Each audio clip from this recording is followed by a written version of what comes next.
संकल्पात पतित पनो वाति वात समिंदे वह निर्धत्ते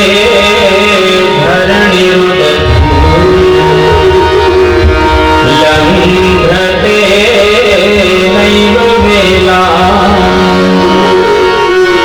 सोऽयं श्रीमान् निखिल जगता अन्तरात्मावतीर्णो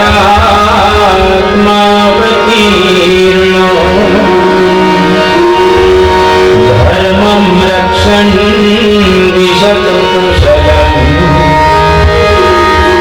स्वामिनारायणो नः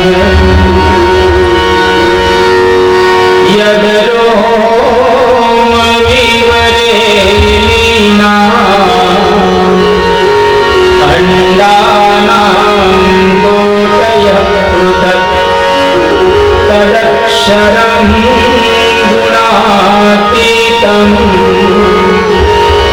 गुणातीतं नमाम्यहम्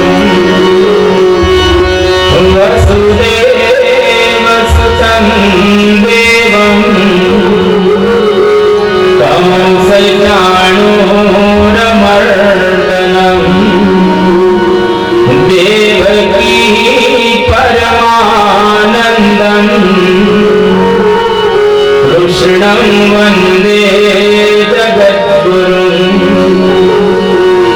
भगवते श्री स्वामिनारायणाय नमो नमः। श्री अक्षर पुरुषोत्तमाभ्यां नमो नमः। श्री राधा कृष्णाभ्यां नमो नमः। श्री गुणातीतानंद स्वामी महाराजाय नमो नमः। श्री भगत जी महाराजाय नमो नमः। श्री शास्त्री जी महाराजाय नमो नमः। श्री योगी जी महाराजाय नमो नमः। श्री प्रमुख स्वामी महाराजाय नमो नमः।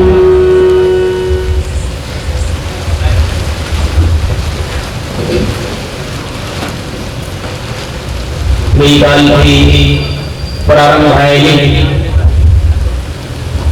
महाभारत मर्म पारायण नो आज बीजो दिवस रहेलो छे। एक वखत एक गामनी अंदर આવી પારાયણ ચાલતી હતી। એ અરસાની અંદર એક ડોસીમાં રસ્તા ઉપર લાઈટ હતી, સ્ટ્રીટ લાઈટ, એની નીચે કંઈક શોધતા હતા। એટલે એક યુવાન ત્યાંથી પસાર થયો અને ડોસીમાને પ્રણામ કર્યા। કહ્યું કે ડોસીમા, શું શોધો છો? એટલે દીકરા, મારી બેટી ખોવાઈ ગઈ છે એ હું શોધું છું। ત્યારે છોકરાએ ડોસીમાને કહ્યું કે ડોસીમા, તમે જો મને બતાવો કે એક્ઝેક્ટ તમારી બેટી ક્યાં ખોવાણી છે તો હું તમને મદદ કરું શોધવા માટે।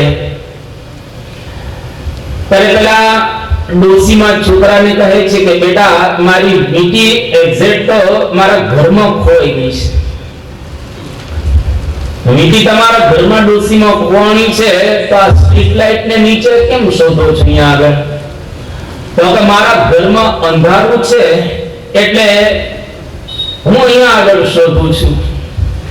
ત્યારે પેલો છોકરો કે મારી તમારી ઉંમર કેટલી થઈ? તો કે બેટા, બસ હમણાં 60 પૂરા કર્યા છે। એ કે બરાબર છે, 60 બુદ્ધિ ના ઠીક। ઘરમાં વીટી ખોવાયેલી છે અને તમે શોધો છો અહીંયા આગળ સ્ટ્રીટ લાઇટ ની નીચે, કઈ રીતે પ્રાપ્ત થશે? એ કે બેટા, અહીંયા આગળ પ્રકાશ છે ને એટલા માટે શોધું છું। એ કે માજી આખી જિંદગી શોધશો તો એ વીટી અહીંયા આગળ મળશે નહીં। કેમ? તો કે જ્યાં જે વસ્તુ ખોવાયેલી હોય ત્યાં એને શોધવામાં આવે તો જ એ વસ્તુ પ્રાપ્ત થાય. એમાં આપણા જીવનની અંદર પણ આવું જ કંઈક બની રહેલું છે. સદીઓથી માણસ પ્રયત્ન કરી રહેલો છે. શાના માટે? સુખ મેળવવા માટે, શાંતિ મેળવવા માટે, મજા આવે એના માટે પ્રયત્ન કરી રહેલો છે. પરંતુ આજે દરેકને પૂછવામાં આવે, સુખ મળ્યું? પૈસા મળે, ગાડી મળે, બંગલા મળે, દેશ વિદેશ ફરવા મળે, અને હજારો પ્રકારના માન સન્માનો પણ મળે, પણ સુખ, શાંતિ, મજા એ તો એક ઓર જગ્યાએ ખોવાઈ ગયેલી છે. એને ત્યાં શોધવામાં આવે તો મળે એવું છે. આજનો દિવસ પવિત્ર દિવસ કહેવાય. આજે ભીમ એકાદશી. હિન્દુસ્તાનની અંદર 2 દિવસ એવા છે કે જેમાં લોકો રાત્રે બહુ કામમાં હોય છે. દિવસે તો કામમાં હોય જ, પણ હિન્દુસ્તાનમાં 2 દિવસ એવા છે કે જેમાં રાત્રે લોકો બહુ કામમાં હોય. એમાંનો એક દિવસ એટલે આજનો આ ભીમ એકાદશીનો દિવસ. આજે સવારથી જ માણસો ક્યાં ગુમ થઈ જાય, ક્યાં જાય ખબર ન પડે. ખૂણે ખાચરે લોકો શાંતિથી બેસી જાય. અને આજે એક એવી કહેવત છે આપણા હિન્દુસ્તાનની અંદર કે લોકો ખિસ્સા ભરી ભરીને જાય અને આવે ત્યારે ખાલી કરીને આવે. ક્યાં જાય છે? તો કે રમવા જાય છે. કોઈ ત્રણ પત્તી રમે, કોઈ જુદું જુદું રમતા હોય. તો આજે ભીમ એકાદશીનો દિવસ અને બીજો દિવસ ભગવાન કૃષ્ણચંદ્રના પ્રાદુર્ભાવનો દિવસ. ભગવાન જ્યારે આ લોકની અંદર વધાર્યા, ગોકુળ અષ્ટમી અર્થાત શ્રાવણ વદ અષ્ટમીનો દિવસ, જ્યારે પણ લોકો બહુ જુદા રમતા હોય છે. આ મહાભારત આપણને બહુ સુંદર રીતે આજે વાત કરવાનું છે. આજે આપણે દ્રષ્ટિ જોવાના છીએ જે ખરેખર જીવનની અંદર સુખ લાવે, શાંતિ લાવે અને સમૃદ્ધિ લાવે. કઈ દ્રષ્ટિ? સ્વદ્રષ્ટિ. પોતાની સામે જરા જોવું તે. માણસ આખી દુનિયાને જોતો હોય છે, હજારો પ્રકારની બાહ્ય દ્રષ્ટિ કરે છે, પણ માણસ ક્યારેય પોતાને જોવા માટે દ્રષ્ટિ કરતો હોતો નથી. એટલા માટે આપણા શાસ્ત્રો બહુ સુંદર અહીંયા આગળ આપણને સમજાવે છે કે પ્રત્યહમ પ્રત્યવેક્ષેત નરશ્ચરિતમાત્મનઃ કિન્નુ મે પશુભેસ્તુલ્યં કિન્નુ સત્પુરુષેરિવ. પ્રત્યહમ પ્રત્યવેક્ષેત. દરરોજ માણસે થોડું તપાસ કરવો જોઈએ પાછા વળીને કે ખરેખર મારું જીવન માણસને શોભે એવું છે કે પશુતુલ્ય મારું જીવન રહેલું છે. આજ માણસે ખૂબ પ્રગતિ કરી છે, પણ આજે માણસને શાંતિ મળી નથી. હમણાં થોડા સમય પહેલા ઇંગ્લેન્ડની અંદર એક જગ્યા છે, બ્લેકપૂલ ટાઉન છે, બ્લેકપૂલ નામનું. એની બાજુમાં એક સુંદર દરિયો છે અને દરિયાના કિનારે ફર્સ્ટ ક્લાસ રેતી છે અને એવી સરસ ઝીણી રેતી છે, આમ એની પર તમને ચાલવાનો આનંદ આવે. હજારો લોકો આ બ્લેકપૂલ ની અંદર જુદી જુદી રાઇડ્સ છે. એમાં દુનિયાની સૌથી મોટામાં મોટી રાઇડ પેપ્સી ત્યાં છે. લગભગ 400 ફૂટ ઊંચી છે અને ત્યાંથી સીધા તમને આમ નાખે ને બોર્ડ ફેરવે બધું કરે. 5 મિનિટનો પ્રોગ્રામ. હજારો ને લાખો લોકો ત્યાં આગળ ફરવા માટે આવે છે અને દરિયાનો કિનારો એટલો સરસ છે, ત્યાં ફરવાનો પણ એક આનંદ આવે. ત્યાં લોકો પોતાની સરસ સરસ કાર લઈને આવે. કોઈ રોલ્સ લાવે, કોઈ મર્સિડીઝ લાવે, કોઈ જેગુઆર લાવે, કોઈ લેક્સસ લાવે, કોઈ લિંકન લાવે, કોઈ ક્રેડિટેક લાવે. એટલે પછી જાડી જાડી સરસ બધી BMW હોય કે પછી ઓડી હોય, આવી ફર્સ્ટ ક્લાસ કાર લઈ અને ત્યાં લોકો આવે ફરવા માટે અને કારને પાર્ક કરે ત્યાં અને પછી લોકો રાઇડ્સ બધું એની અંદર માણે અને પાછા જાય. અને એમાં પાછા જતી વખતે લોકો ત્યાં થોડા ગધેડા રાખવામાં આવે છે, ગધેડા, ડોંકીઝ, એસીસ. તો એ ડોંકી ઉપર ત્યાં બેસે, ગધેડા ઉપર, અને તે ગધેડું આમ જાય એકાદો કિલોમીટર આમ, પાછું 1 કિલોમીટર આમ આવે. એ રાઈડ ના તમારે જે ત્યાં ચાર્જ બદલાતા હોય, કોક વખત 5 પાઉન્ડ હોય, કોક વખત 15 હોય, કોક વખત 25 હોય, સીઝન પ્રમાણે. અને ગધેડું આમ લઈ જાય તમને, થોડીક વાર પાછું આમ ગધેડું લઈ જાય, અને પછી એ લોકો ગધેડા પરથી નીચે ઉતરી અને પાછા પોતાની આવી સરસ કારની અંદર બેસે. ત્યાં આગળ પ્રેસ રિપોર્ટર્સ બધા આવેલા હોય, સારા સારા માણસ હોય, એના ઇન્ટરવ્યુ લે અને પૂછે કે તમારી આવી સરસ લેક્સસ, લિંકન કે રોલ્સ મર્સિડીઝ કાર છે, એમાં થી ઉતરી અને તમે ગધેડા ઉપર કેમ બેસો છો? આ કાર કરતા ગધેડામાં મને બહુ મજા આવે છે, આમાં આનંદ આવે ગધેડામાં. આપણે કેટલાય હોય ભારતના, એ લોકો આવો ને હિન્દુસ્તાનમાં મફતમાં બેસાડીશું, અમારે ગધેડા શેરીએ શેરીએ ફરતા હોય છે. જો માણસ કારમાં બેસીને થાક્યો, પ્લેનમાં બેસીને થાક્યો, હજારો પ્રકારના વાહનમાં બેસીને થાક્યો, એને સુખ મળ્યું નથી. એટલે જ્યાં ખોવાયું છે સુખ, ત્યાંથી મેળવવું જોઈએ.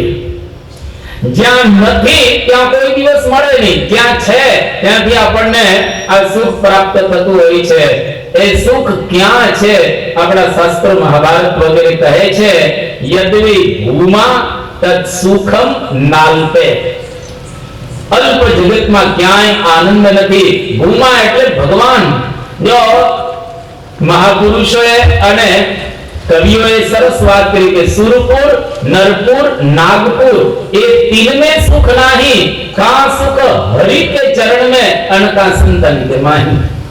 का भगवान પાસે સુખ છે અને કા સંતોની પાસે સુખ રહેલું છે. અન્ય કોઈ જગ્યાએ આનંદ નથી.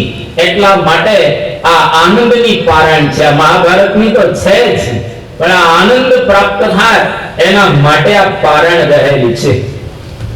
એટલે ગઈકાલે આપણે જ્યારે પારણનો અંત કર્યો એ વખતે એક વાત આપણે કરેલી હતી કે આવતીકાલે આપણે 3 દ્રષ્ટિ જોવાના છીએ. એમાં એક દ્રષ્ટિનો આપણે પ્રારંભ કરીએ, સ્વદ્રષ્ટિ. સ્વ અને દૃષ્ટિ એટલે જોવું, પોતાની જાતને નિહાળવું. ઘણા વકીલો હોય, ઘણા ડોક્ટર્સ હોય, ઘણા એન્જિનિયર્સ હોય, ઘણા એવા MBA થયેલા હોય, ઘણા સારી સારી પોસ્ટ ધરાવતા હોય, રાજ્યકર્તાઓ વગેરે વગેરે. પણ આપણે સૌથી પહેલા માણસ છીએ, તો નક્કી જ નહીં, આપણે માણસ છીએ. એન્જિનિયર પછી માણસ પહેલા. આપણા શાસ્ત્રો કેટલું સુંદર કહે છે, તું મનુર ભવ, તું માણસ થા. હું માનવી, માનવ થાવ તો ઘણું. આવા વાક્યો કવિઓએ પણ કહેલા છે. આપણે માણસ થવાનું છે, અને જો ખરેખર માણસ થઈએ તો સુખ આવે એવું છે. એક વખત એક કિશોરો, એટલે આવા છોકરાઓ બધા, એની એક નિબંધ સ્પર્ધા હતી, જે એસે સ્પર્ધા હોય ને, કોમ્પિટિશન એસેની. એની અંદર એક નિબંધનું ટાઇટલ એવું આપવામાં આવેલું હતું, how will you change the world. તમે દુનિયાને કઈ રીતે બદલી શકો? દરેકે પોતપોતાની રીતે આમ નિબંધો લખ્યા. કોઈ કહ્યું કે જો ઇન્ફ્રાસ્ટ્રક્ચર સરસ થઈ જાય તો આખી દુનિયા બદલાઈ જાય. તો એ વળી કહ્યું કે રાજ્યકર્તાઓ બદલાય તો દુનિયા હલકી થઈ જાય. જાત જાતના સૂચનો બધાએ કર્યા. એમાં એક છોકરાએ 3 લીટીનો જ ખાલી નિબંધ લખ્યો, ઓન્લી 3 લાઇન્સ. એની અંદર એને લખ્યું શું? તો કે I want to change the world. પહેલું વાક્ય. બીજું વાક્ય, my parents want to change me. અને ત્રીજું વાક્ય, I have decided to change myself. હું દુનિયા બદલવા માટે ઈચ્છું છું. મારા માતા પિતા મને બદલવા માટે ઈચ્છે છે, પણ મેં નક્કી કર્યું છે હવે મારે મારી જાતને બદલવી છે. બસ મારી જાત જો બદલાઈ જાય તો દુનિયા એની મેળે બદલાઈ જવાની છે. એટલે દુનિયાને સુધારવા કરતા આપણે આપણી જાતને સુધારવી એ અગત્યનું છે. માણસ બીજાની સામે જોતો હોય છે, પણ પોતાની સામે કોઈ દિવસ જોતો હોતો નથી. એક વખત એક ભાઈ ડોક્ટરની પાસે ગયો ઈએનટી ડોક્ટર હતા. કાન, ગળું અને નાકના ઈએનટી. અને કહ્યું કે મારી પત્ની બેરી છે, એ સાંભળતી જ નથી, તમે કંઈક એનો ઉપાય બતાવો. ત્યારે ડોક્ટરે કહ્યું કે ઉપર તારી પત્ની બેરી છે તો તારે પહેલા 20 ફૂટ તારી પત્નીથી દૂર રહેવાનું અને જોરથી બૂમ પાડવાની. એ કે સાંભળ્યું? તારે જોયું કે જો ન સાંભળે તો પછી તારે ધીરે નજીક જવાનું થોડુંક, એટલે ખબર પડે કે કેટલા ફૂટથી તારી પત્નીને સંભળાય છે. એટલે પછી 5 ફૂટ દૂર જઈને પાછી બૂમ પડવાની. કે સાંભળ્યું? એટલે પાછી વળી થોડીક નજીક જવાનું. આ પ્રમાણે ડોક્ટરે સૂચના આપી. એટલે પેલો ઘરે ગયો. ઘરે જઈ અને એની પત્ની ત્યાં શાક બનાવીને તૈયાર થઈને બેઠી હતી. એટલે 20 ફૂટ ઉભો રહ્યો. એને કહ્યું કે શેનું શાક બનાવ્યું છે? પત્નીએ કોઈ રિસ્પોન્સ આમ બહુ જાજો ન આપ્યો. આમ બોલી પણ કઈ સંભળાયું નહીં બરાબર. એટલે થોડો નજીક ગયો 5 ફૂટ અને બોલ્યો કે શેનું શાક બનાવ્યું છે? એનું પાણી કઈ કશું નહીં. થોડો ઓર નજીક ગયો તો શેનું શાક બનાવ્યું છે? એ કઈ નહીં. નજીક સાવ ગયો અને કાનમાં એનું મોઢું નાખી ગયો કે શેનું શાક બનાવ્યું છે? એ કે 4 વખત તો કીધું આજે બટેટાનું શાક બનાવ્યું છે. ઈ બેરો હતો. એની પત્ની તો સાંભળતી હતી બરાબર, આ બેરો હતો એને સંભળાતો નહોતું. એટલે ઘણી વખત આપણે જગતને માનતા હોઈએ છીએ કે લોકો બગડી ગયા, પણ આપણે જ બગડેલા હોઈએ. ઘણી વખત તમે જુઓ દુનિયા આપણે જેવી જોઈએ છીએ એવી નથી. એટલે પરને સુધારવા કરતા પોતાની અંદર સુધારો લાવવો એ બહુ અગત્યનું છે. નિષ્કુળાનંદ સ્વામીના કાવ્યની અંદર બહુ સુંદર વાત કરી કે પરને કેવા પ્રવીણ તું પૂરો.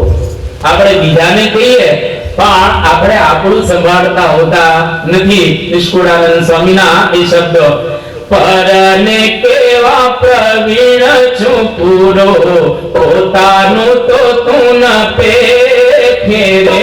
પરને કેવા પ્રવીણ છું પૂરો, પોતાનું તો તું ન પેખે રે. પરને કેવા પ્રવીણ છું પૂરો, પોતાનું તો તું ન પેખે રે. પરને કેવા પ્રવીણ છું પૂરો, પોતાનું તો તું ન પેખે રે. સામાન્ય શીખ દેવામાં છું શૂરો, બીજ દોષને ન પેખે રે. સામાન્ય શીખ દેવામાં છું શૂરો, બીજ દોષને સામાન્ય શીખ દેવામાં છું શૂરો, બીજ દોષને ન પેખે રે. સામાન્ય શીખ દેવામાં છું શૂરો, બીજ દોષને ન પેખે રે. પરને કેવા પ્રવીણ છું પૂરો, પોતાનું તો તું ન પેખે રે. પરને કેવા પ્રવીણ છું પૂરો, પોતાનું તો તું ન પેખે. આપણે બીજાને શીખ આપવા માટે તૈયાર થતા હોઈએ છીએ. પોતાનું તો તું ન પેખે રે. એટલા માટે આ મહાભારત સ્વદ્રષ્ટિનો પ્રારંભ કરે છે. નથી ખોટ તો ખોટ માયની રે, દે છે બીજાને દોષ. આપણે આપણી ખોટ જોતા હોતા નથી. જેમ ગાંધીજી કહેતા, તમે કોઈકની સામે એક આંગળી ચીંધો એનો મતલબ કે 3 તો તમારી બાજુ છે, તમે એના કરતા તો 3 ગણા તમે ખરાબ છો. પણ આપણી દ્રષ્ટિ કેવી છે? ઊંટ દ્રષ્ટિ. અને ઊંટ તમે જો તો હંમેશા બીજાનું જ જોવે. એક વખત દલપતરામનું કાવ્ય આમ તો તમને ભણવામાં આવતું, અમારા વખતમાં આવતું, તો તમારા વખતમાં આવતું જ હોય. દલપતરામે એક કાવ્ય લખ્યું છે કે ઊંટ એક જગ્યાએ બેઠું હતું અને દરેક પશુ આમ પસાર થાય એટલે ઊંટ દરેકના દોષ જોવે. અને દલપતરામે આ કાવ્યની અંદર લખ્યું કે ઊંટ કહે આ સમામાં વાંકા અંગવાળા ભૂંડા ભૂતળમાં પશુ અને પંખીઓ અપાર છે. બગલાની ડોક વાંકી, પોપટની ચાંચ વાંકી. કૂતરાની પૂંછડીનો વાંકો વિસ્તાર છે, વારણની સૂંઢ વાંકી, વાઘના છે નખ વાંકા, ભેંસના તે શીર વાંકા, શિંગડાનો ભાર છે, સાંભળી શિયાળ બોલ્યો દાખે દલપતરામ, અન્યનું તો એક વાંકું આપના 18 છે.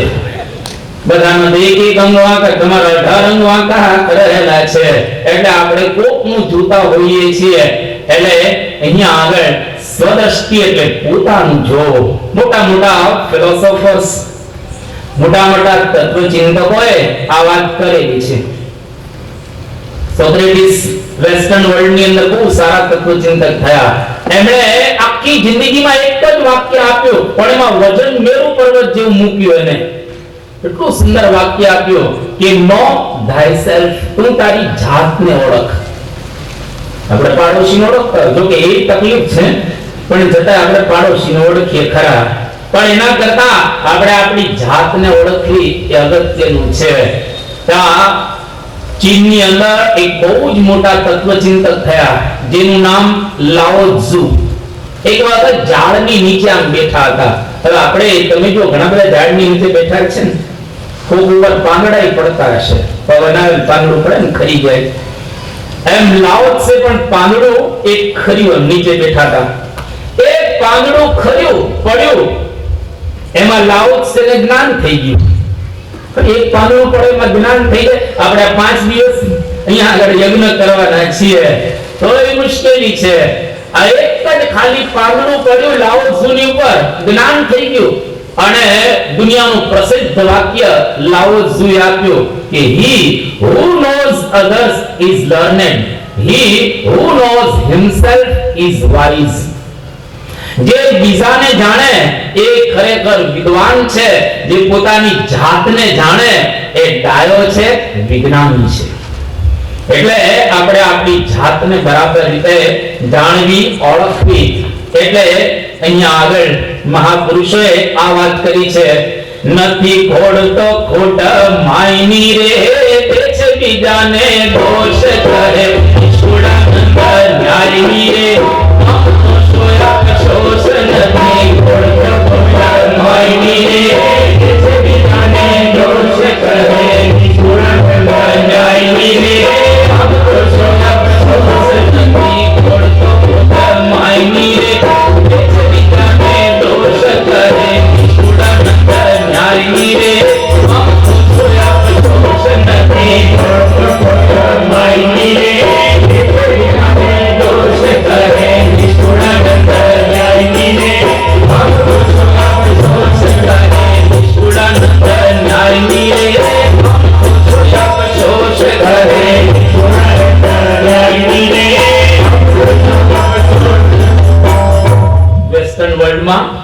એક કબર હતી. એ કબરની ઉપર એક વાક્ય લખવામાં આવ્યું હતું, અને આ કબર હતી ક્રિપ્સ ઓફ વેસ્ટમિનિસ્ટર એબીના એક એંગ્લિકન પાદરીની કબર હતી. એની ઉપર વાક્ય સુંદર લખવામાં આવ્યું હતું કે જ્યારે હું જુવાન હતો એ વખતે મને એવા વિચાર હતા કે મારે દુનિયા બદલી નાખવી છે, પણ કબરમાં સૂતા પછી મને ખબર પડી કે દુનિયાને બદલવા કરતા આપણે આપણી જાતને બદલવી, જેથી કરી એક માણસ જો બદલાઈ જાય તો એને જોઈને બીજો બદલાય, એને જોઈ અને બીજો બદલાય. દુનિયા આખી ક્યારેય સુધરવાની નથી, યાદ રાખજો. ફરી આખી દુનિયા ક્યારેય સુધરવાની નથી, કારણ કે ગીતાની અંદર ભગવાન કૃષ્ણચંદ્ર કહે છે બે સંપત્તિ અનાદિ કાળથી આવે છે, એક આસુરી સંપત્તિ અને એક દૈવી સંપત્તિ. સારા માણસે હોય અને ખરાબ હોય, બિન લાદેન જેવાય હોય, સદામ જેવાય હોય, દાઉદ જેવાય હોય, હિટલર જેવાય હોય, સ્ટાલિન જેવાય હોય, દુર્યોધન જેવાય હોય, કંસ જેવાય હોય, આવા બધા હોય. અને પેલી બાજુ સારા પણ મળે, યુધિષ્ઠિર જેવા હોય, રામ જેવા હોય, શબરી જેવા હોય, વિભીષણ જેવા હોય, કે પછી યોગીજી મહારાજ ને પ્રમુખ સ્વામી મહારાજ જેવા દુનિયામાં હોય. એટલે બે માણસ રહેવાના છે. એમાં આપણે તપાસ એ કરવાનો કે આપણે કઈ કક્ષાની અંદર છીએ. એટલે ધીરે ધીરે આપણે આપણી જાતને સુધારવાનો પ્રયત્ન કરવો। એટલા માટે કવિએ બહુ સરસ વાત કરી કે રામ કે જમાને में रावण का वंश था, राम के जमाने में रावण का वंश था, कृष्ण के युग में भी मौजूद कंस था। इतिहास में ऐसा समय कभी नहीं आया, इतिहास में ऐसा समय कभी नहीं आया जब सरोवर पर बक नहीं केवल हंस था। सरोवर पर બે હોય, બગલા હોય ને હંસે હોય। આપણે કઈ બગલાનું કામ નથી, આપણે તો હંસનું કામ રહેલું છે। હંસ જેવા થવું એટલે ઇતિહાસમાં કોઈ દિવસ સમય ના આવે કે બસ બધા સારા થઈ જાય એટલે આપણે સારા થઈ જાવ બસ। આજે પવિત્ર દિવસ છે। આજે તમે જો સચિનમાં જ ખાલી થોડો તપાસ કરો, સચિનમાં નહીં તમારા પાડોશમાં જ કરજો। आज घणा लूट पड़ी गया खूने कोई जोड़े नहीं मेरी रीते। आवतीकाले तमे बधा ज वांचो जो छापामां। आवतीकाले करी लो कोई गुजरात समाचार के दिव्य भास्कर के गुजरात मित्र के फूलछाप के संदेश के जे तमारो वांचो ने वांचो। आवतीकाले के टाइम्स ऑफ इंडिया के इंडियन एक्सप्रेस जे छापा वांचो ते एमां आवशे कि फलाणी जग्याए पोलीसे छापो मार्यो, आटलाने पकड़ा ना पकड़ा ने ई बधुं आवशे आवतीकाले। એટલે એ આપણે નહીં રોકી શકીએ પણ આપણે આપણી જાતને તો રોકી શકાય નહીં। એટલે મહાભારત અંતરદ્રષ્ટિ કરાવે છે। અહીંયા આગળથી હવે પ્રારંભ કરીએ છીએ આ મહાભારતનો। પણ પ્રારંભ કરતા પહેલા બહુ સુંદર આપણા સંતોએ ગાયો કે આવો અવસર આવ્યો છે। આ માણસનો અવતાર નહીં મળે, વારે વારે તો આ નથી આવવાનું। આપણા શાસ્ત્રો એવું કહે છે 3.5 કરોડ પ્રાકૃત પ્રલય વ્યતીત થઈ જાય પછી આ શરીર મળે છે। 3.5 કરોડ પ્રાકૃત પ્રલય એટલે કેટલો સમય થયો? એક પ્રાકૃત પ્રલય બરાબર આપણા વર્ષ કેટલા થાય બરાબર ગણજો। વૈરાટ નારાયણનો એક દિવસ બરાબર આપણા 8 અબજ અને 64 કરોડ વર્ષ। એવા આપણા 300 ને વૈરાટ નારાયણના 365 દિવસ થાય એટલે આપડા કેટલા વર્ષ થાય? 8 અબજ 64 કરોડ ગુણ્યા 365 જે થાય તે એ વૈરાટ નારાયણનું એક વર્ષ। એવા વૈરાટ નારાયણ 100 વર્ષ જીવે ત્યારે એક પ્રાકૃત પ્રલય થાય। એવા 3.5 કરોડ પ્રાકૃત પ્રલય થાય ત્યારે આ માણસનું શરીર મળે છે। આ કેટલું મોંઘું છે એટલે કવિઓએ સરસ ગાયું છે આ શરીરને વિશે કે માણસનો અવતાર મોંઘો। की सुंदर देवानंद स्वामी आ पंक्तिओ गाय के माणसनो अवतार मोंघो नहीं मळे फरी। माणसनो अवतार मोंघो नहीं मळे फरी। माणसनो अवतार मोंघो नहीं मळे फरी। माणसनो अवतार मोंघो नहीं मळे फरी।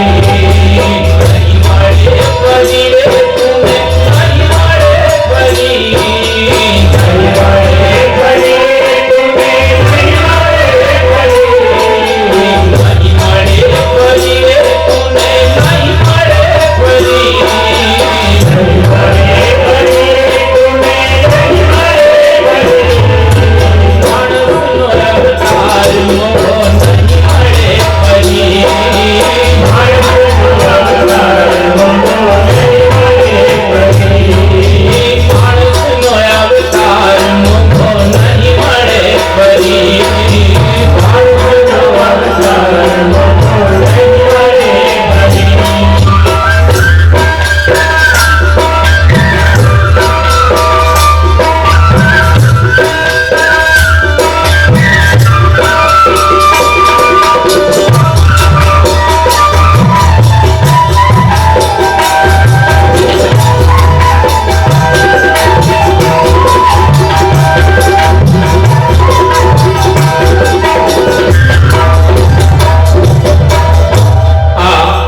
અવસર વારે વારે આપણને પ્રાપ્ત થતો નથી એટલા માટે સંતો કેટલું સુંદર માર્ગદર્શન આપે છે કે આવો અવસર જાય મૂલ્ય પાછો તે પમાતો નથી। આવો અવસર જાય મૂલ્ય પાછો તે પમાતો નથી।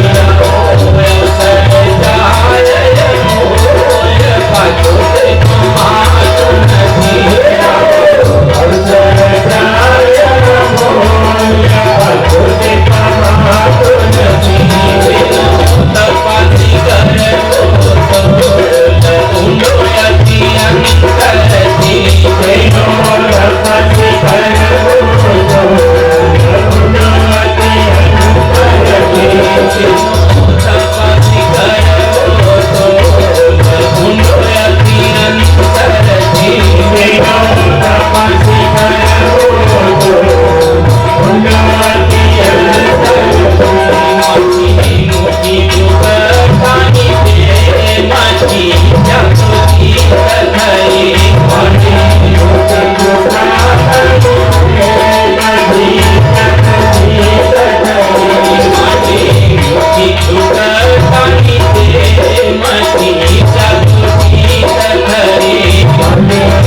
એમ જીત્યા તો જીત થઈ.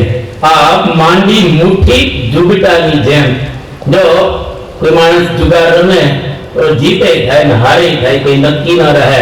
પણ જે લોકો જિંદગીની અંદર પોતાની જાતને જોવાનો પ્રયત્ન કરી રહેલા છે એની જીત થાય, એની કોઈ દિવસ હાર થાય નહીં, એ જગમાં જીતી જાય અને એની ગાથા દુનિયાની અંદર હંમેશને માટે ગવાય. જો મીરા, કબીર, દાદુ, એકનાથ, તિરુવલ્લુવરજી, ભગવાન સ્વામિનારાયણના 500 પરમહંસો, દાદા ખાચર પર્વતભાઈ, ગોરધનભાઈ, કે પછી ગુણાતીતાનંદ સ્વામી, ભગતજી મહારાજ, શાસ્ત્રીજી મહારાજ, યોગીજી મહારાજ અને વર્તમાન કાળે પ્રમુખ સ્વામી મહારાજ, એની ગાથાઓ દુનિયાની અંદર હંમેશને માટે ગવાશે. એની જીત થઈ ગઈ. બસ મહાભારત જીતથી પ્રારંભ છે. અહીંયા આગળ હવે મહાભારતની અંદર સૌથી પહેલા અંતરદ્રષ્ટિનો પ્રારંભ કરતા યુધિષ્ઠિરનું આખ્યાન કહે છે. યુધિષ્ઠિર ધર્મ રાજા હતા અને બહુ પવિત્ર રાજા હતા.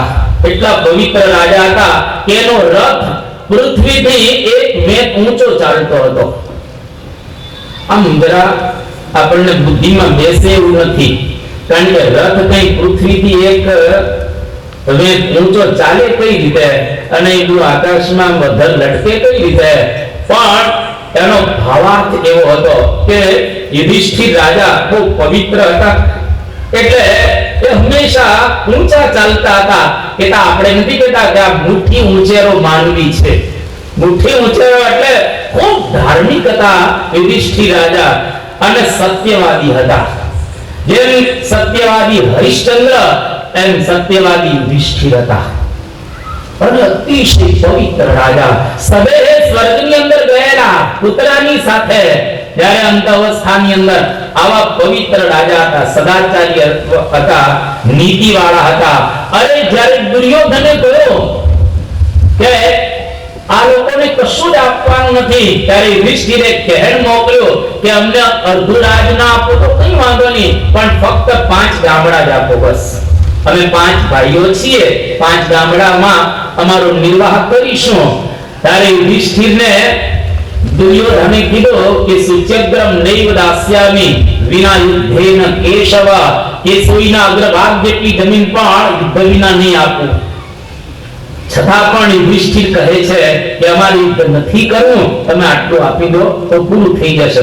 અરે આટલા પવિત્ર રાજાઓ હોવા છતાંય એ રાજાના જીવનની અંદર દુઃખ કેમ આવ્યું? મહાભારતનો શ્લોક, અદ્ભુત શ્લોક રહેલો છે કે મધ્યેન યાદવા નષ્ટા નષ્ટા દ્યુતેન પાંડવા. મધ્ય એટલે દારૂ, જેના દ્વારા ભગવાન કૃષ્ણનું કુળ ખલાસ થઈ ગયું. 56 કોટી યાદવો દારૂ પી અંદરો અંદર જગડી મરી ગયા. નષ્ટા દ્યુતેન પાંડવાહ, પાંડવો દ્યુત કીધા જુગારની અંદર નાશ પામ્યા. આજે જુગારી વાતાવરણ તો જગતમાં ખૂબ આપણને જોવા મળે. યુધિષ્ઠિર કેવા હતા? યુદ્ધમાં સ્થિર રહી શકે, એનું નામ જ યુધિ સ્થિરઃ ઇતિ યુધિષ્ઠિરઃ. યુદ્ધમાં સ્થિર રહેનારા રાજા જુગારમાં સ્થિર ન રહી શક્યા. આ રાજાને એક જ ખરાબ ટેવ હતી યુધિષ્ઠિરને, એને જુગાર રમવાની ટેવ હતી. કોઈ જુગારનું આમંત્રણ આપે યુધિષ્ઠિરને તો એનાથી રહી શકાતું ન હતું. વિચાર કરો, આટલા પવિત્ર રાજા, ધર્મવાળા, નીતિવાળા, બધું જ બરાબર હતું, પણ જુગાર રમવાની ખોટી લત એના અંતરની અંદર હતી, મગજમાં હતી. એને લઈ નષ્ટાહા કેતા નાશ પામ્યા. તો આ જુગાર જુદા જુદા સ્વરૂપે આપણને દેખાય. રેસ દ્વારા, વરલી મટકા દ્વારા, સટ્ટા દ્વારા, લોટરી દ્વારા, અમેરિકન ફીચર, બિંગો, કેસિનો, આ બધું જ દુનિયાની અંદર અત્યારે તમે જો વાતાવરણ જુગારનું, અરે કેવું જુગારી વાતાવરણ છે દુનિયાનું. હમણાં આપણે સાંભળીશું ત્યારે ખ્યાલ આવશે કે ખરેખર જુગાર એક પ્રકારનું વ્યસન છે. એક વખત એની લત ચડી ગઈ ને પછી એક માંથી બહાર નીકળવું અઘરું છે. ભગવાન સ્વામિનારાયણ શિક્ષાપત્રીમાં કહ્યું, દ્યુતાદિ વ્યસનમ ત્યાજ્યમ નાદ્યમ ભંગાદિ માદકમ. દ્યુતાદિ, દ્યુત એટલે જુગાર.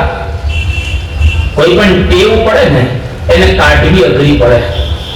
આજે તમે તમારા ઘરે જઈ દરવાજા ઉપર 3 ટકોરા મારજો, ટક ટક ટક.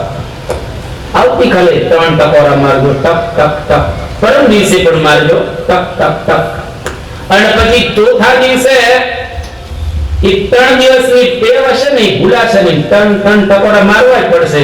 એ ટકોરાની જરૂર નથી, તમે ખોલનારા છો, ચાવી તમારી પાસે છે. પણ 3 દિવસ 3 ટકોરા માર્યા એટલે ટેવ પડી ગઈ, અને ટેવ કાઢતા વાર લાગશે. પછી એમ કોઈ પણ વ્યસન હોય, અહીંયા આગળ તો બહુ પવિત્ર છે. કોઈ બીડી પીતા ન હોય, કોઈ સિગારેટ પીતા ન હોય, તમાકુ તો સચિનમાં મળતું જ નથી. અને ગુટકાની તો વાત જ છોડો. અહીંયા આગળ ગુટકા તો કોઈ ખાય જ નહીં સ્વાભાવિક રીતે. અને હા બધો કોઈ પેક તો મારતા જ ન હોય સ્વાભાવિક રીતે. હવે વિચાર કરો, આ થોડી ટેવ આપણા જીવનની અંદર ઘૂસે ને પછી એને પાછી વાળવી બહુ મુશ્કેલી છે. કોઈ પણ ટેવ એવી હોય. જુગાર એક પ્રકારનું વ્યસન છે. નારાયણ ભટ્ટ કરીને એક બહુ જ મોટા સાક્ષર થયા, એમને મહાભારત આધારિત એક કાવ્ય લખ્યું છે જેનું નામ વેણી સંહાર. આ વેણી સંહારની અંદર બહુ સરસ લખે છે નાટકમાં કે પાંચાલીની લાજ લૂંટાણી, પાંડવોને જંગલમાં જવું પડ્યું, રાજ જતું રહ્યું. આ બધાનું કારણ શું? તો આ નારાયણ ભટ્ટ એવું લખે છે કે વેદોની આજ્ઞા છે, અક્ષય માં દિવ્ય કૃષિમત કૃષસ્વ, કે પાસાથી તમે રમો નહીં, કેતા જુગાર ન રમો, ખેતી બરાબર કરો. આ વેદની આજ્ઞા છે. એ પાંડવોએ ન પાડી, યુધિષ્ઠિરે ન પાડી, એટલે એ લોકોને આ બધા દુઃખ આવેલા છે. એટલે જીવનની અંદર ક્યારેય કોઈ પણ પ્રકારનું વ્યસન રાખવું નહીં. ઘણા નાના પ્રકારના વ્યસન હોય, ચાહે જુગાર જેમ વ્યસન છે એમ જુદા જુદા પ્રકારના. Mussoorie department of mental health એની અંદર એવું કહે છે કે જુગાર એક વ્યસન છે, અને જુગારી માણસ જુગારની સાથે સાથે ગુનાખોરી કરે છે, આત્મહત્યા કરે છે, એક્સિડન્ટ ઘણા બધા થાય છે એને લઈ, અને ઘરની અંદર ભયંકર ઝઘડાઓ પણ જુગારને લઈ અને કેટલાય કરે છે. જેલમાં 33% લોકો જુગારી છે. તમારી બાજુમાં જેલ છે જ્યાં મોટા મોટા ભર્યા છે. જેલની અંદર લાજપોરની અંદર જે જેલ છે મોટા મોટા એની અંદર ભરેલા છે. 33% લોકો જેલની અંદર જુગારી રહેલા છે. દર 5 જુગારીમાંથી 1 જુગારી આપઘાત કરે છે. આજે જેટલા ખૂણે ખાતે રમતા હોય ને એને ઘરે જઈને સંદેશો આપજો. સ્વામી કહેતા હતા દર 5 જુગારી 1 જુગારી આપઘાત કરે છે. જુગારીના છોકરા બીજાના છોકરા કરતા વધારે આપઘાત કરે છે. એટલે તમારા દીકરા ને દીકરી જુગાર ન રમે એનું તમે ધ્યાન રાખજો. તમે તો નથી રમતા, કારણ કે અહીંયા આગળ દેખાડા એ જ કહે છે, અહીંયા આગળ રાત્રે આવ્યા એ જ કહે છે તમે નથી રમતા. પણ તમારા દીકરા ને દીકરીઓ પણ ન રમે એનું બરાબર તમે ધ્યાન રાખજો, જેથી કરી અને આ વ્યસનથી આપણે દૂર રહી શકીએ. ધાર્મિક કહેવાતા લોકો પણ તિલક ચાંદલો કરતા હોય, ચાંદલો કરતા હોય, સરસ તિલક ચાંદતા હોય, બિંદી કરતા હોય, અને રુદ્રાક્ષની માળા પહેરતા હોય, રામ રામ હાથમાં માળા લઈને જપતા હોય, કોઈ પાછા જુગારમાં ગોઠવાઈ જાય. આ ભાઈ ઘણા બધા તમને જોવા મળશે. એટલા માટે મુખમાં ભગવાનનું નામ હોય એના દ્વારા કોઈ પણ પ્રકારનું વ્યસન આપણે રાખવું ન જોઈએ. અને જુગાર એક વેર કરાવનારો આ તત્વ રહેલું છે. એટલા માટે મહાભારત સરસ ઉદ્યોગ પર્વમાં કહે છે કે દ્યુત મે તત્પુરા કલ્પે દૃષ્ટમ વૈરકરમ તસ્માત દ્યુતમ ન સેવેત હાસ્યાર્થમ ન બુદ્ધિમાન. કે આ દ્યુત કીધા જુગાર વેર કરાવનારું છે, એટલે રમત રમતમાં હાસ્યાર્થમ અપી, રમત રમતમાં પણ જુગાર ક્યારેય રમાવવો જોઈએ નહીં. ઘણા શું કરતા હોય છે કે અમે ખાલી ખાલી રમીએ છીએ, અમે ખાલી આમ સમય પસાર કરવા રમીએ છીએ. સમય પસાર કરવા માટે પતા રમવા નહીં, કોક વખત પૈસા મુકાઈ જાય. એના કરતા સમય પસાર કરવો હોય તો સરસ મંદિર જાઓ, માળા હે પ્રદક્ષિણા કરો, આવી પારાયણમાં આવો સમય પસાર કરવા. અને કેવા સારા સારા પ્રોગ્રામ્સ બધા હોય છે, એની અંદર સમય પસાર કરવા માટે જાઓ. અને રામાયણ, મહાભારત, ગીતા, ભાગવત, રામાયણ, ઉપનિષદ વાંચો, સમય પસાર કરવા. તમારા બાળકોની સાથે, તમારી દીકરીઓની સાથે બેસો અને ધંધા નોકરી પર બરાબર જાઓ, સમય પસાર કરવો હોય તો. પણ આવા વ્યસનોની અંદર સમય પસાર કરવો નહીં, કારણ કે કળિયુગના 4 સ્થાન છે. આમ તો આપણે 2 વર્ષ પહેલા ભાગવતની પારાયણ મેદાનમાં કરેલી, જ્યાં અત્યારે આવાસ બની ગયા છે, ત્યાં આગળ પારાયણ કરેલી. અને એની અંદર પ્રથમ સ્કંદની કથા આપણે જ્યારે કરેલી હતી, ત્યારે એમાં જુગારના કળિયુગના 4 સ્થાનો બતાવેલા હતા. એમાંનું એક સ્થાન એટલે જુગાર. ભાગવતના શ્લોકને બેને યાદ કરી લઈએ. અહીંયા આગળ અભ્યર્થિતસ્તદા તસ્મે સ્થાનાની કલયે દદૌ દ્યુતં પાનં સ્ત્રિયસુના યત્રા ધર્મશ્ચતુર્વિધ પુનશ્ચ યાચમાનાય જાતરૂપં અદાત પ્રભુ તતો નૃતં મદં કામં રજો વૈરં ચ પંચમં. દ્યુત એટલે જુગાર, પાનમ એટલે પીવું, પછી બધા જ વ્યસનો એમાં આવી જાય. અને હિંસા ત્રીજું સ્થાન, અને ચોથું સ્થાન ઉલટા સ્ત્રી. આ 4 કળિયુગના સ્થાન છે.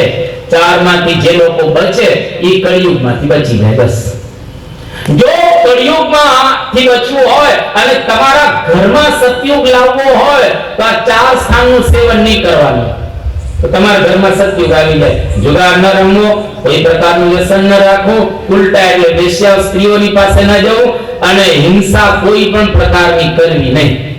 આટલું કરો એટલે તમારું ઘર સતયુગનું ઘર કહેવાય. આ દરેક ઘરે થઈ શકે એવું છે. બાકી તમે જુઓ, આપણા સંતોએ સરસ ગાયો છે કે ગાંજો, ભાંગ, લીલાગર, મફર, હોકો પીવે ચાવે. આ દેવાનંદ સ્વામી પોતાના કાવ્યની અંદર બતાવી રહેલા છે કે ગાંજો, ભાંગ, લીલાગર, મફર, હોકો પીવે ચાવે. ગાંજો, ભાંગ, લીલાગર, મફર, હોકો પીવે ચાવે.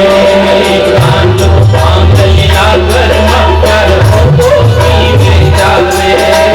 ગાંજો, ભાંગ, લીલાગર, મફર, હોકો પીવે ચાવે. દેવાનંદ કરે કવિતાની, દેવાનંદ કરે કવિતાની, દેવાનંદ કરે કવિતાની, દેવાનંદ કરે કવિતાની. સુપનો અંતર આવે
કાવ્યની અંદર આ વાત કરી કે ગાંજો, ભાંગ, લીલાગર, મફર, હોકો પીવે ચાવે.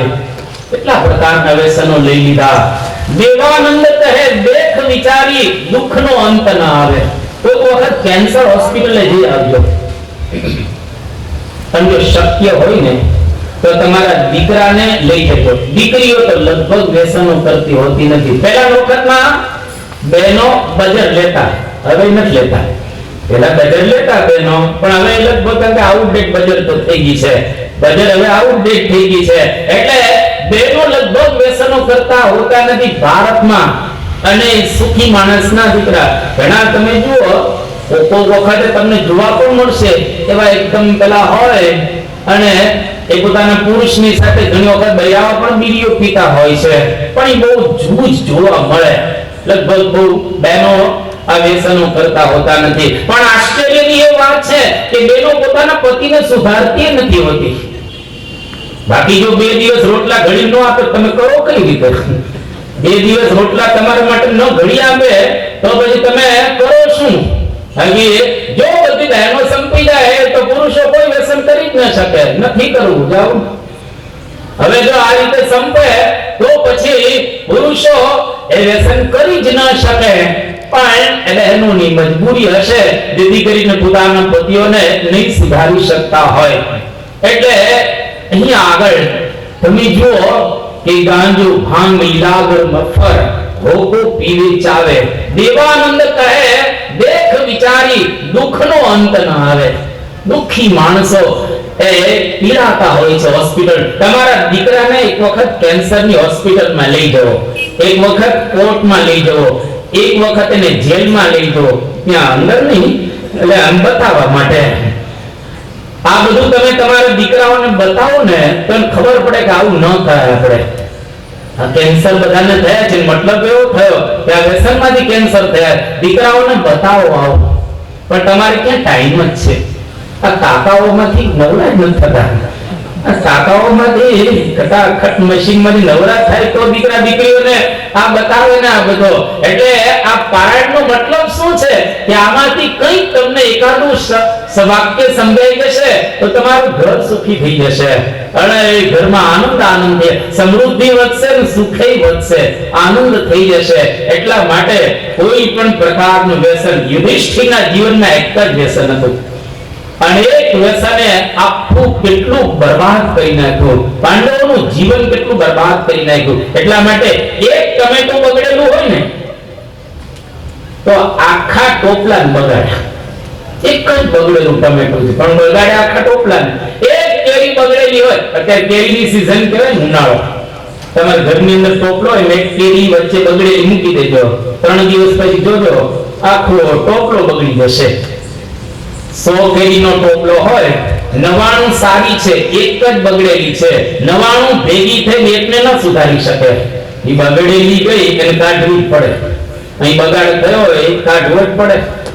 એમ કોઈ પણ પ્રકારનું વ્યસન આપણા જીવનમાંથી કાઢવું જ પડે, અને જો કાઢીએ તો જ બગાડ જાય. અત્યારે ભારતનું સુરક્ષા બજેટ, ઇન્ડિયાનું સુરક્ષા બજેટ કેટલું છે? ડિફેન્સ તેનું બજેટ 77,000 કરોડનું છે. 77,000 કરોડ. અને ઇન્ડિયામાં જુગાર કેટલો રમાય છે? દર વર્ષે 50,000 કરોડનો જુગાર રમાય છે. 2 વર્ષ પહેલા હું ઊંઝા પારણ કરવા માટે ગયો હતો, અને ત્યાં ઊંઝામાં બહુ સુખી સંપન્ન માણસો રહે છે. આખા ઊંઝાની અંદર એક વર્ષમાં ફક્ત ક્રિકેટ ઉપર 30,000 કરોડનો સટ્ટો રમાય છે. તો ઊંઝાની વાત કરું, બીજાની વાત નથી. મુંબઈની અંદર પણ આટલો સટ્ટો રમાઈ રહેલો છે. હવે વિચાર કરો આપણે ક્યાં જશું? અને આ વ્યસન કેવી બરબાદી કરી રહેલો છે એ આપણને ખ્યાલ છે. બીડી હોય, સિગારેટ કે તમાકુ, ભાંગ કે ચરસ કે ગાંજો કે હેરોઇન કે જે હોય તે ખરો દુશ્મન આપણો પાડોશી કે કોઈ નથી, વ્યસન ખરો દુશ્મન છે. હિન્દુસ્તાન અને પાકિસ્તાન જ્યારે જુદા પડ્યા 1947 ની અંદર, આજે લગભગ એને 65 વર્ષ થવા આવ્યા છે. બરાબર, 65 વર્ષ જેવું લગભગ થવા આવ્યું છે. અને આટલા વર્ષની અંદર હિન્દુસ્તાન અને પાકિસ્તાનના લગભગ 4 મોટા યુદ્ધ થયા. એમાં 1947 માં પહેલું થયું, બીજું યુદ્ધ હિન્દુસ્તાન અને પાકિસ્તાન નું 1965 માં થયું, ત્રીજું યુદ્ધ 1971 માં થયું અને ચોથું યુદ્ધ કારગિલ નું 1998 માં થયું. 4 યુદ્ધ થયા. 4 યુદ્ધની અંદર કેટલા માણસો મરેલા છે? 25,000 માણસો મર્યા. 4 યુદ્ધમાં ટોટલ, જે ઓફિશિયલ આંકડો કહીએ ને. અને આતંકવાદીઓ હિન્દુસ્તાનની બોર્ડર ઉપર અને હિન્દુસ્તાન દેશની અંદર આપણે જાણીએ છીએ ગાંધીનગર અક્ષરધામની અંદર આતંકવાદીઓ આવ્યા 2 અને આપણા 32 જણાને મારી નાખ્યા.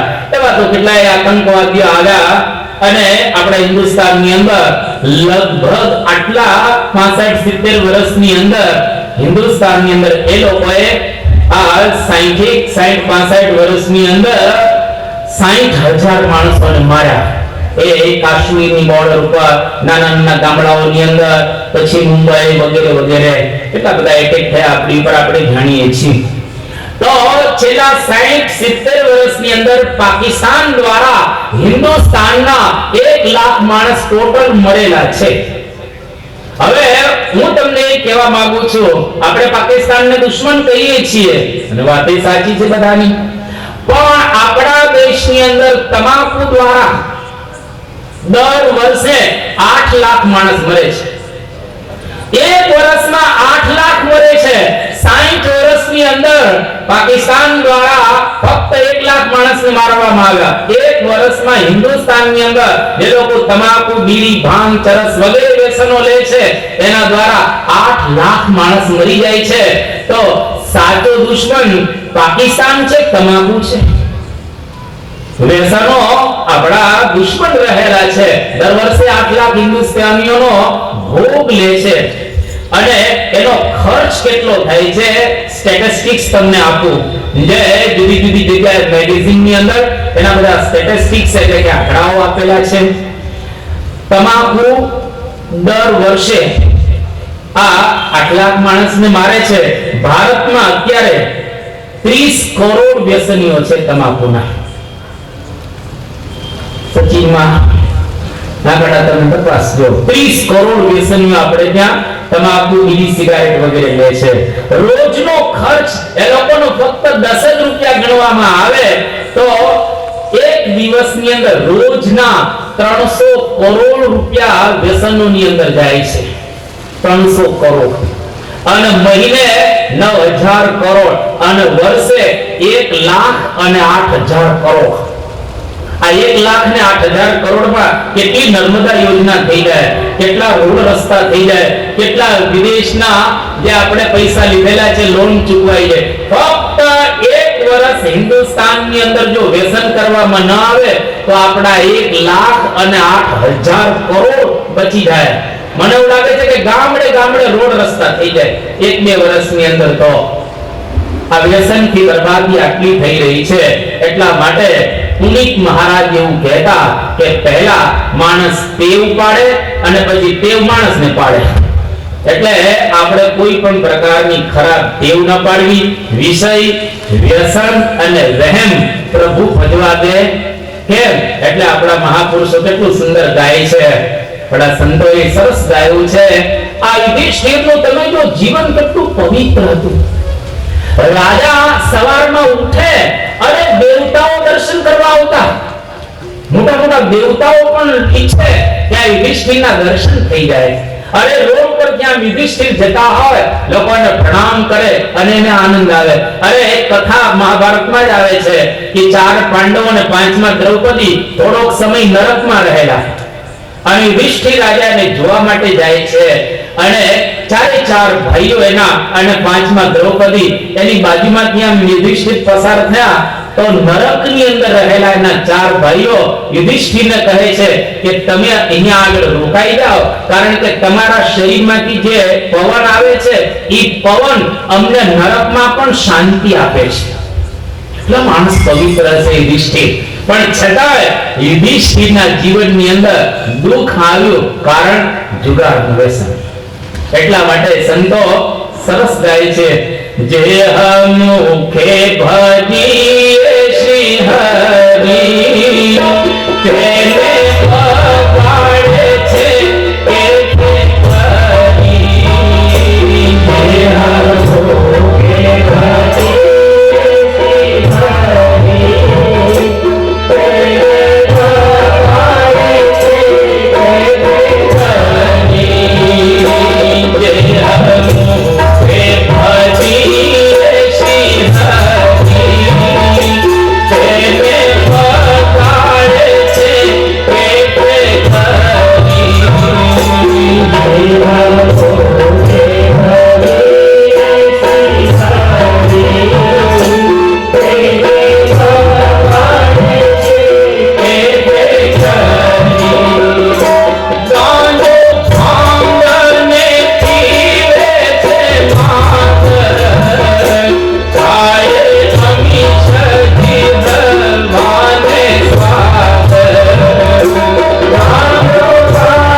નિષ્કુળાનંદ સ્વામીએ બહુ સુંદર વ્યસનોની વાત કરેલી છે.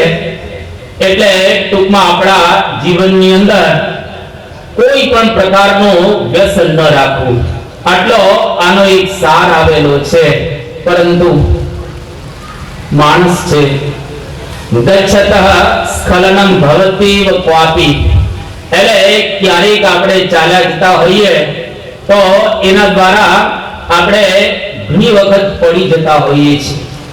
કોઈક વખત આપણા જીવનની અંદર આપણે ભૂલ કરી બેસતા હોઈએ છીએ. એટલા માટે ક્યારેય પણ જીવનમાં આ બાબત તો ભૂલ ન કરવી અને થોડું જાણપણું રાખવું. યુધિષ્ઠિર રાજા જાણપણું ચૂકી ગયા. ઘણી વખત આખો હાથી નીકળી જાય, પૂંછડે જ રોકાઈ જાય, આખો નીકળી જાય, પણ કોઈક વખતે રોકાઈ જતો હોય છે. એટલે જીવનની અંદર આ બહુ જ અગત્યની વાત એ બતાવવામાં આવે છે. એની આગળ વ્યસની માણસ એ કોઈ દિવસ પૈસાદાર થઈ શકતો હોતો નથી.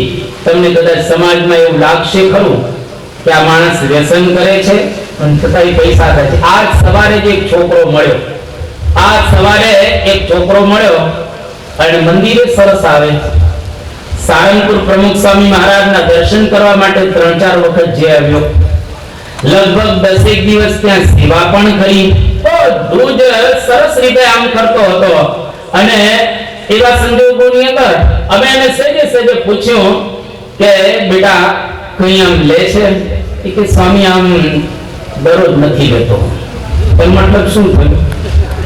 ઓહો લે છે. અઠવાડિયે કેટલી વાર? તો કે અઠવાડિયે 2 વાર. અઠવાડિયે 2 વાર जरा हूँ लई लऊं के मैं कीधुं केटली पोटली ले छे तो के मिनिमम 2 અને મેક્સિમમ 3-4 एक पोटली કેટલાની આવે તો કે હું સાદો દારૂ નથી પીતો ઇંગ્લિશ પીઉં છું એટલે 100 રૂપિયાની એક આવે 300 રૂપિયાની 3 આવે કોક વખત થાક્યા હોય તો 3 લઉં ઓછો થાક્યા હોય તો 2 લઈ લઉં અઠવાડિયે 2 વાર લઉં છું એટલે લગભગ અઠવાડિયે 500-600 રૂપિયાનું દારૂ પીઉં છું એટલે 6 ચોકે 24 2,500 થી 3,000 નો પી જાઉં છું એટલે હમણાં સ્વામી ઓછું થઈ ગયું છે બાકી તો દર મહિને હું 30,000 વ્યસન પાછળ ગુમાવતો હતો પણ આજે એને અંતરદ્રષ્ટિ થઈ મંદિરે આવ્યો ને ત્યારે સંતો બેઠેલા વાત બધી કરી કહ્યું કે બેટા છોડી દેજે ને તો કે બસ હવે આમ છોડી દેવું છે નથી પીવું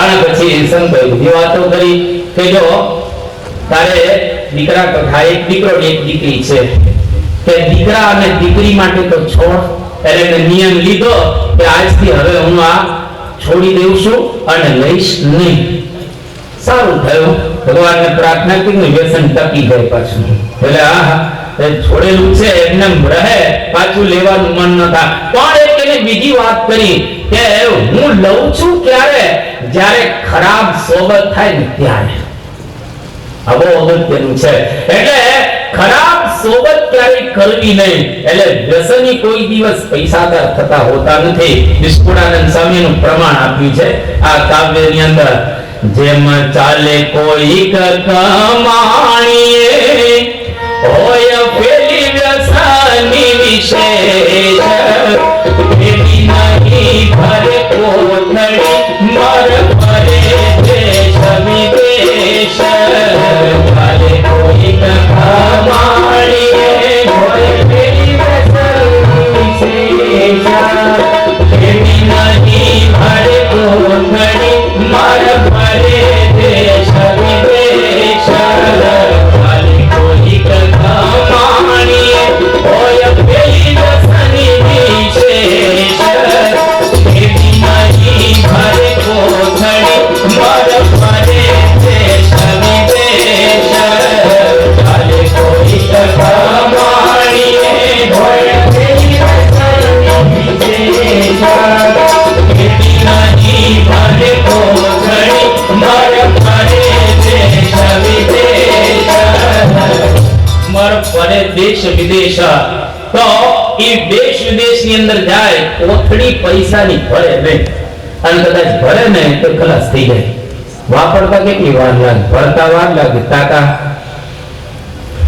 અત્યારે તો ભાવે પાછા ઓછા થઈ ગયા છે એટલે ઘણા 25 પૈસાનો ધંધો કરે છે મીટરે 25 તો 25 ચાલુ રાખો જે કંઈ મળ્યું તે ઘણા વીલો વીલ જેટલી આવક એટલી જાવક પણ કે ચાલુ રાખો એટલે અને ઘણાને પછી ભગવાનની દયાથી સારું ઉઠવાઈ જાય છે કરોડો રૂપિયા કમાણા હોય પરંતુ એને ગુમાવતા બહુ જાજો સમય એ લાગતો હોતો નથી એટલા માટે આ આખા આખ્યાનમાંથી એક જ વસ્તુ જોવાની કે યુધિષ્ઠિર પવિત્ર હતા સારા હતા ધર્મવાળા હતા નીતિવાળા હતા સદાચારી હતા એક વેત રથ ઊંચો ચાલતો હતો પરંતુ છતાં જો એના જીવનની અંદર એક વ્યસન આવ્યો તો યુધિષ્ઠિર બરબાદ થઈ ગયા કુટુંબ આખું બરબાદ થઈ ગયું એટલે આપણા ઘરમાં આટલી જાગૃતિ રાખવી મહાભારતનો બીજો પ્રસંગ અહીંયા આગળ દ્રૌપદીની વાત બતાવવામાં આવે છે દ્રૌપદી કોણ હતા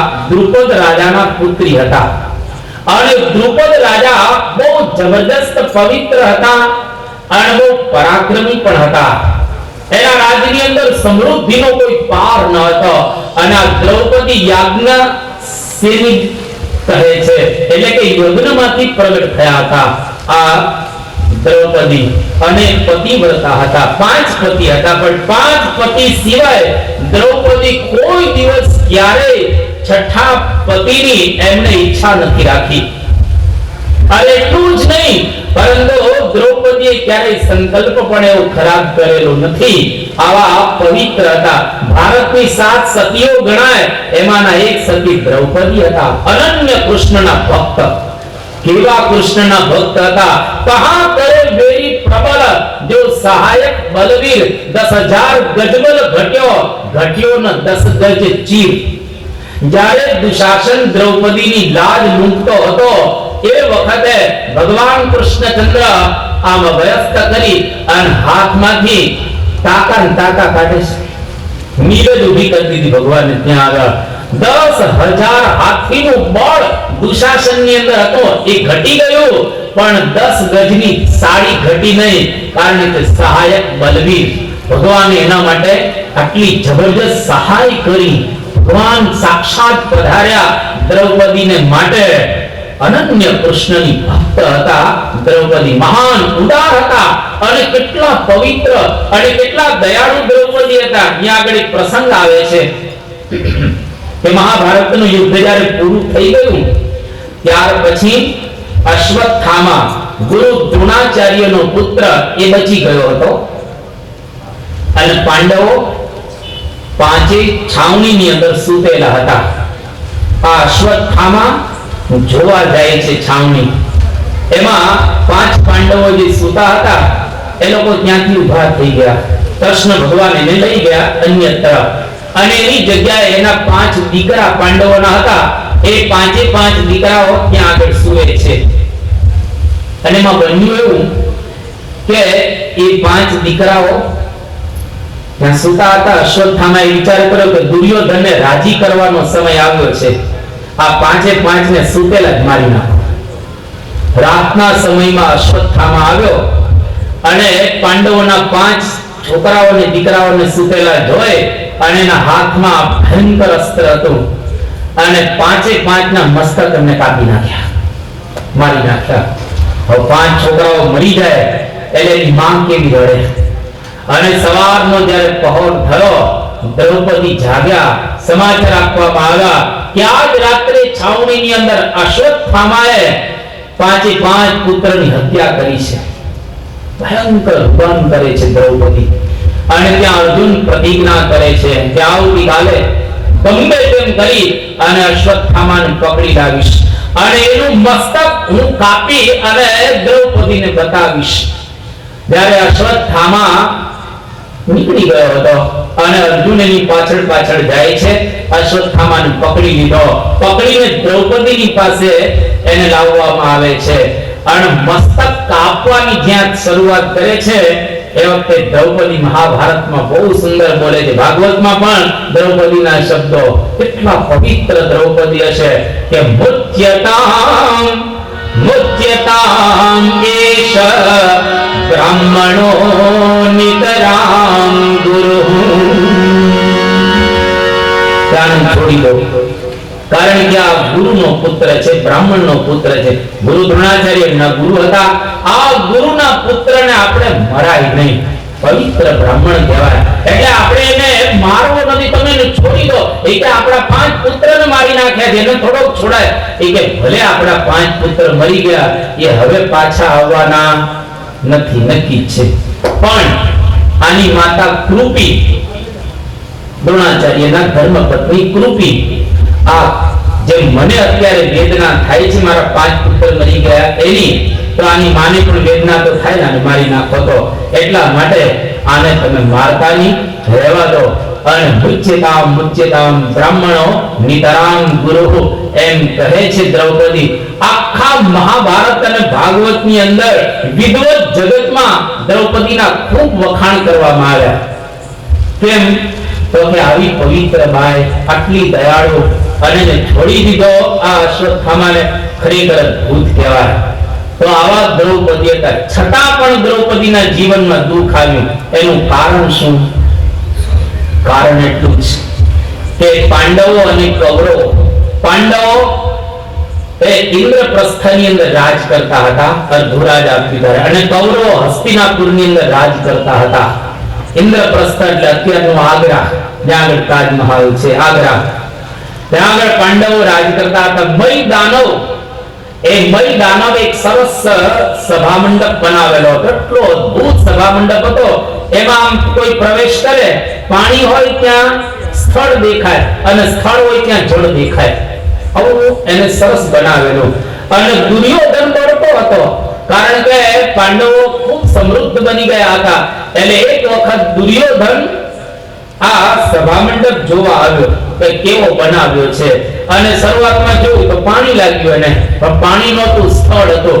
એટલે દુર્યોધન પોતાનું ધોતિયું જરા ઊંચું લીધું પાણી સમજીને, અને ત્યાં તો સ્થળ જ હતું. એટલે એ કઈ પગ ન પડ્યા, થોડોક આગળ ગયો એટલે સ્થળ જોયું અને ત્યાં પાણી હતું. ધોતિયું નીચે મૂકી દીધું, પાણીમાં એના પગ પડ્યા અને ધોતિયું પલળી ગયું. અને થોડોક આગળ ગયો, અટારીમાં દ્રૌપદી જોતા હતા અને હસતા હતા, કારણ કે એને ધોતિયું નીચે મૂકી દીધું, પડી પાણીમાં પલળ્યું એટલે. અને હસતા હસતા દ્રૌપદી એક વાક્ય બોલ્યા જ્યાંથી મહાભારતનો પ્રારંભ થાય છે અને દ્રૌપદીના દુઃખનો પ્રારંભ થાય છે. દ્રૌપદી શું બોલ્યા કે અંધના તો અંધ જ હોય ને, જેનો બાપ અંધ, એના દીકરા આંધળા જ હોય ને, ખબર નથી પડતી કઈ પાણી નથી, આ સ્થળ નથી, પાણી છે. અને આ આગળ એ પાણીનું સ્થળ હતું, આટલું એને દેખાતું નથી. અને દુર્યોધનને હાડો હાડ લાગી આવ્યો કે મને અંધના તો અંધ કયા. બસ દુર્યોધન ત્યાં આગળ જાંઘ ઉપર હાથ રાખી અને પ્રતિજ્ઞા કરે છે કે જ્યાં સુધી આ દ્રૌપદીને મારી જાંઘ ઉપર ન બેસાડો ત્યાં સુધી હું જંપીશ નહીં. એટલે શબ્દ બોલતી વખતે બહુ ધ્યાન રાખવું, જેમ તેમ બોલવું નહીં. અંધને અંધ કહો તો કડવા લાગે વેણ, અંધને અંધ કહો તો કડવા લાગે વેણ. ધીરે રહીને પૂછીએ કે કેમ ગયા તુજ નેણ. આંધળાને આંધળો ન કહેવાય, સદાસ કહેવાય. અને ધીરે રહીને કહેવાય કે તમારા વેણ કઈ રીતે, નેણ કઈ રીતે ગયા છે. એટલે કડવા વચન ક્યારેય બોલવાની. તમારી જાતિ, તમારું જ્ઞાન, તમારું કુળ, તમારું સ્થાન, તમારી ભદ્રતા એ વાણી દ્વારા વ્યક્ત થતી હોય છે. અને અમુક કોણ તમે જુઓ એટલી સરસ વાણી બોલે કે આપણને કાનનો ડાયાબિટીસ થઈ જાય. અમુક એટલા સરસ મીઠા શબ્દો બોલતા હોય અને અમુક એવા કડવા હોય કે ન પૂછવા. એક વખત એક રાજા બહુ જાડો હતો, ધ્રોણ બાપુ જેવો. ધ્રોણ બાપુનું વજન 18 મણનું હતું. 18 મણ. સ્પેશિયલ ગાડી, સ્પેશિયલ પલંગ આ બધું કરવામાં આવતો. એવો એક રાજા અગાસીમાં ફરતો હતો, વોકિંગ કરતો હતો અગાસીમાં. અને એક છોકરાએ આમ જોયું, નાનો છોકરો છે આમ 10-12 વર્ષનો, જોયું રાજા આમ કેમ ફરે છે. અને કીધું આ રાજા તો ઉપર મરી જાય તો આને ઉતારવો કઈ રીતે, આ મરી જાય ઉપર તો આને ઉતારવો કઈ રીતે. અને છોકરો થોડો જોરથી બોલ્યો, રાજાને સંભળાઈ ગયું. રાજાએ તરત ચપટી વગાડી, જે સેવકો હાજર હતા, છોકરાને જેલમાં પૂરી દો, તરત જેલમાં પૂરો. આ આવું બોલે છે હું મરી જાવ તો ઉતારવો કઈ રીતે. એના બાપને બોલાવો. બાપને બોલાવ્યો. બાપ આવ્યો. એ કે કઈ સંસ્કાર આપ્યા છે, ભણાવ્યો પણ સંસ્કાર આપ્યા છે. આ તમારો છોકરો શું બોલતો હતો કે રાજા ઉપર મરી જાય તો ઉતારવો કઈ રીતે. કે પહેલેથી એવો છે, એને એટલો ખ્યાલ ન આવે. આમ ઉતારવો કઈ રીતે, કાપીને ઉતારી નખાય. કાપીને ઉતારી નખાય, બે હાથ કાપી નાખે, બે પગ કાપી નાખે, પછી ઉતારી લાવે નીચે. રાજા તો આવું બોલે ચપટી વગર. બે સેવક આને જેલમાં પૂરી દો, એના બાપને જેલમાં પૂરી દીધો. એના દાદાએ જીવતા હતા.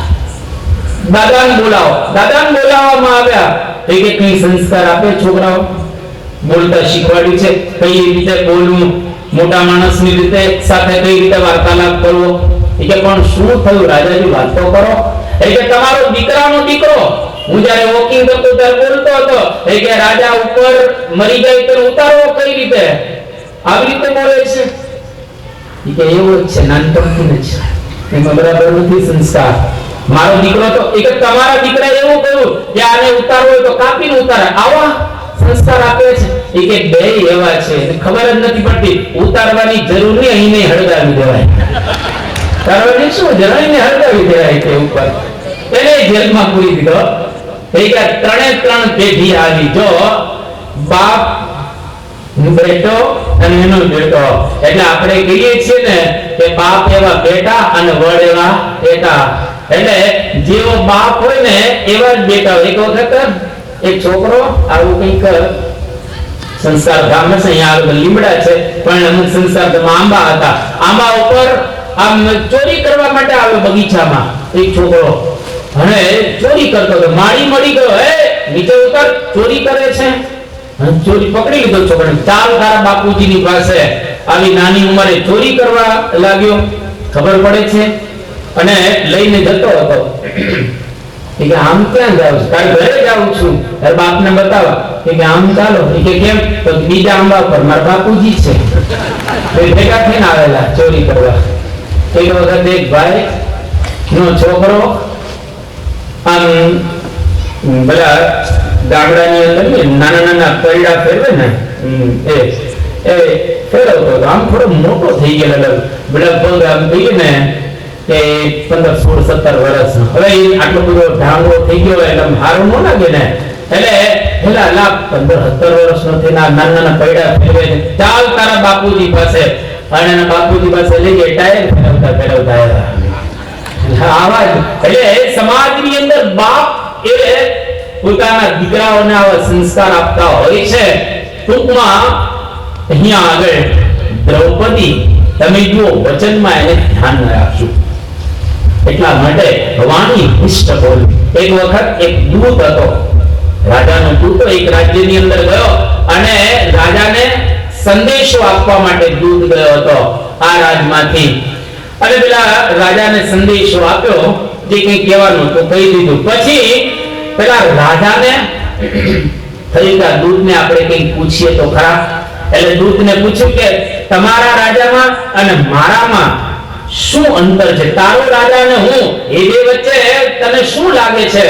એટલે તમે છો ને પૂર્ણિમાના ચંદ્રમા જેવા છો અને અમારો રાજા બીજના ચંદ્રમા જેવો છે.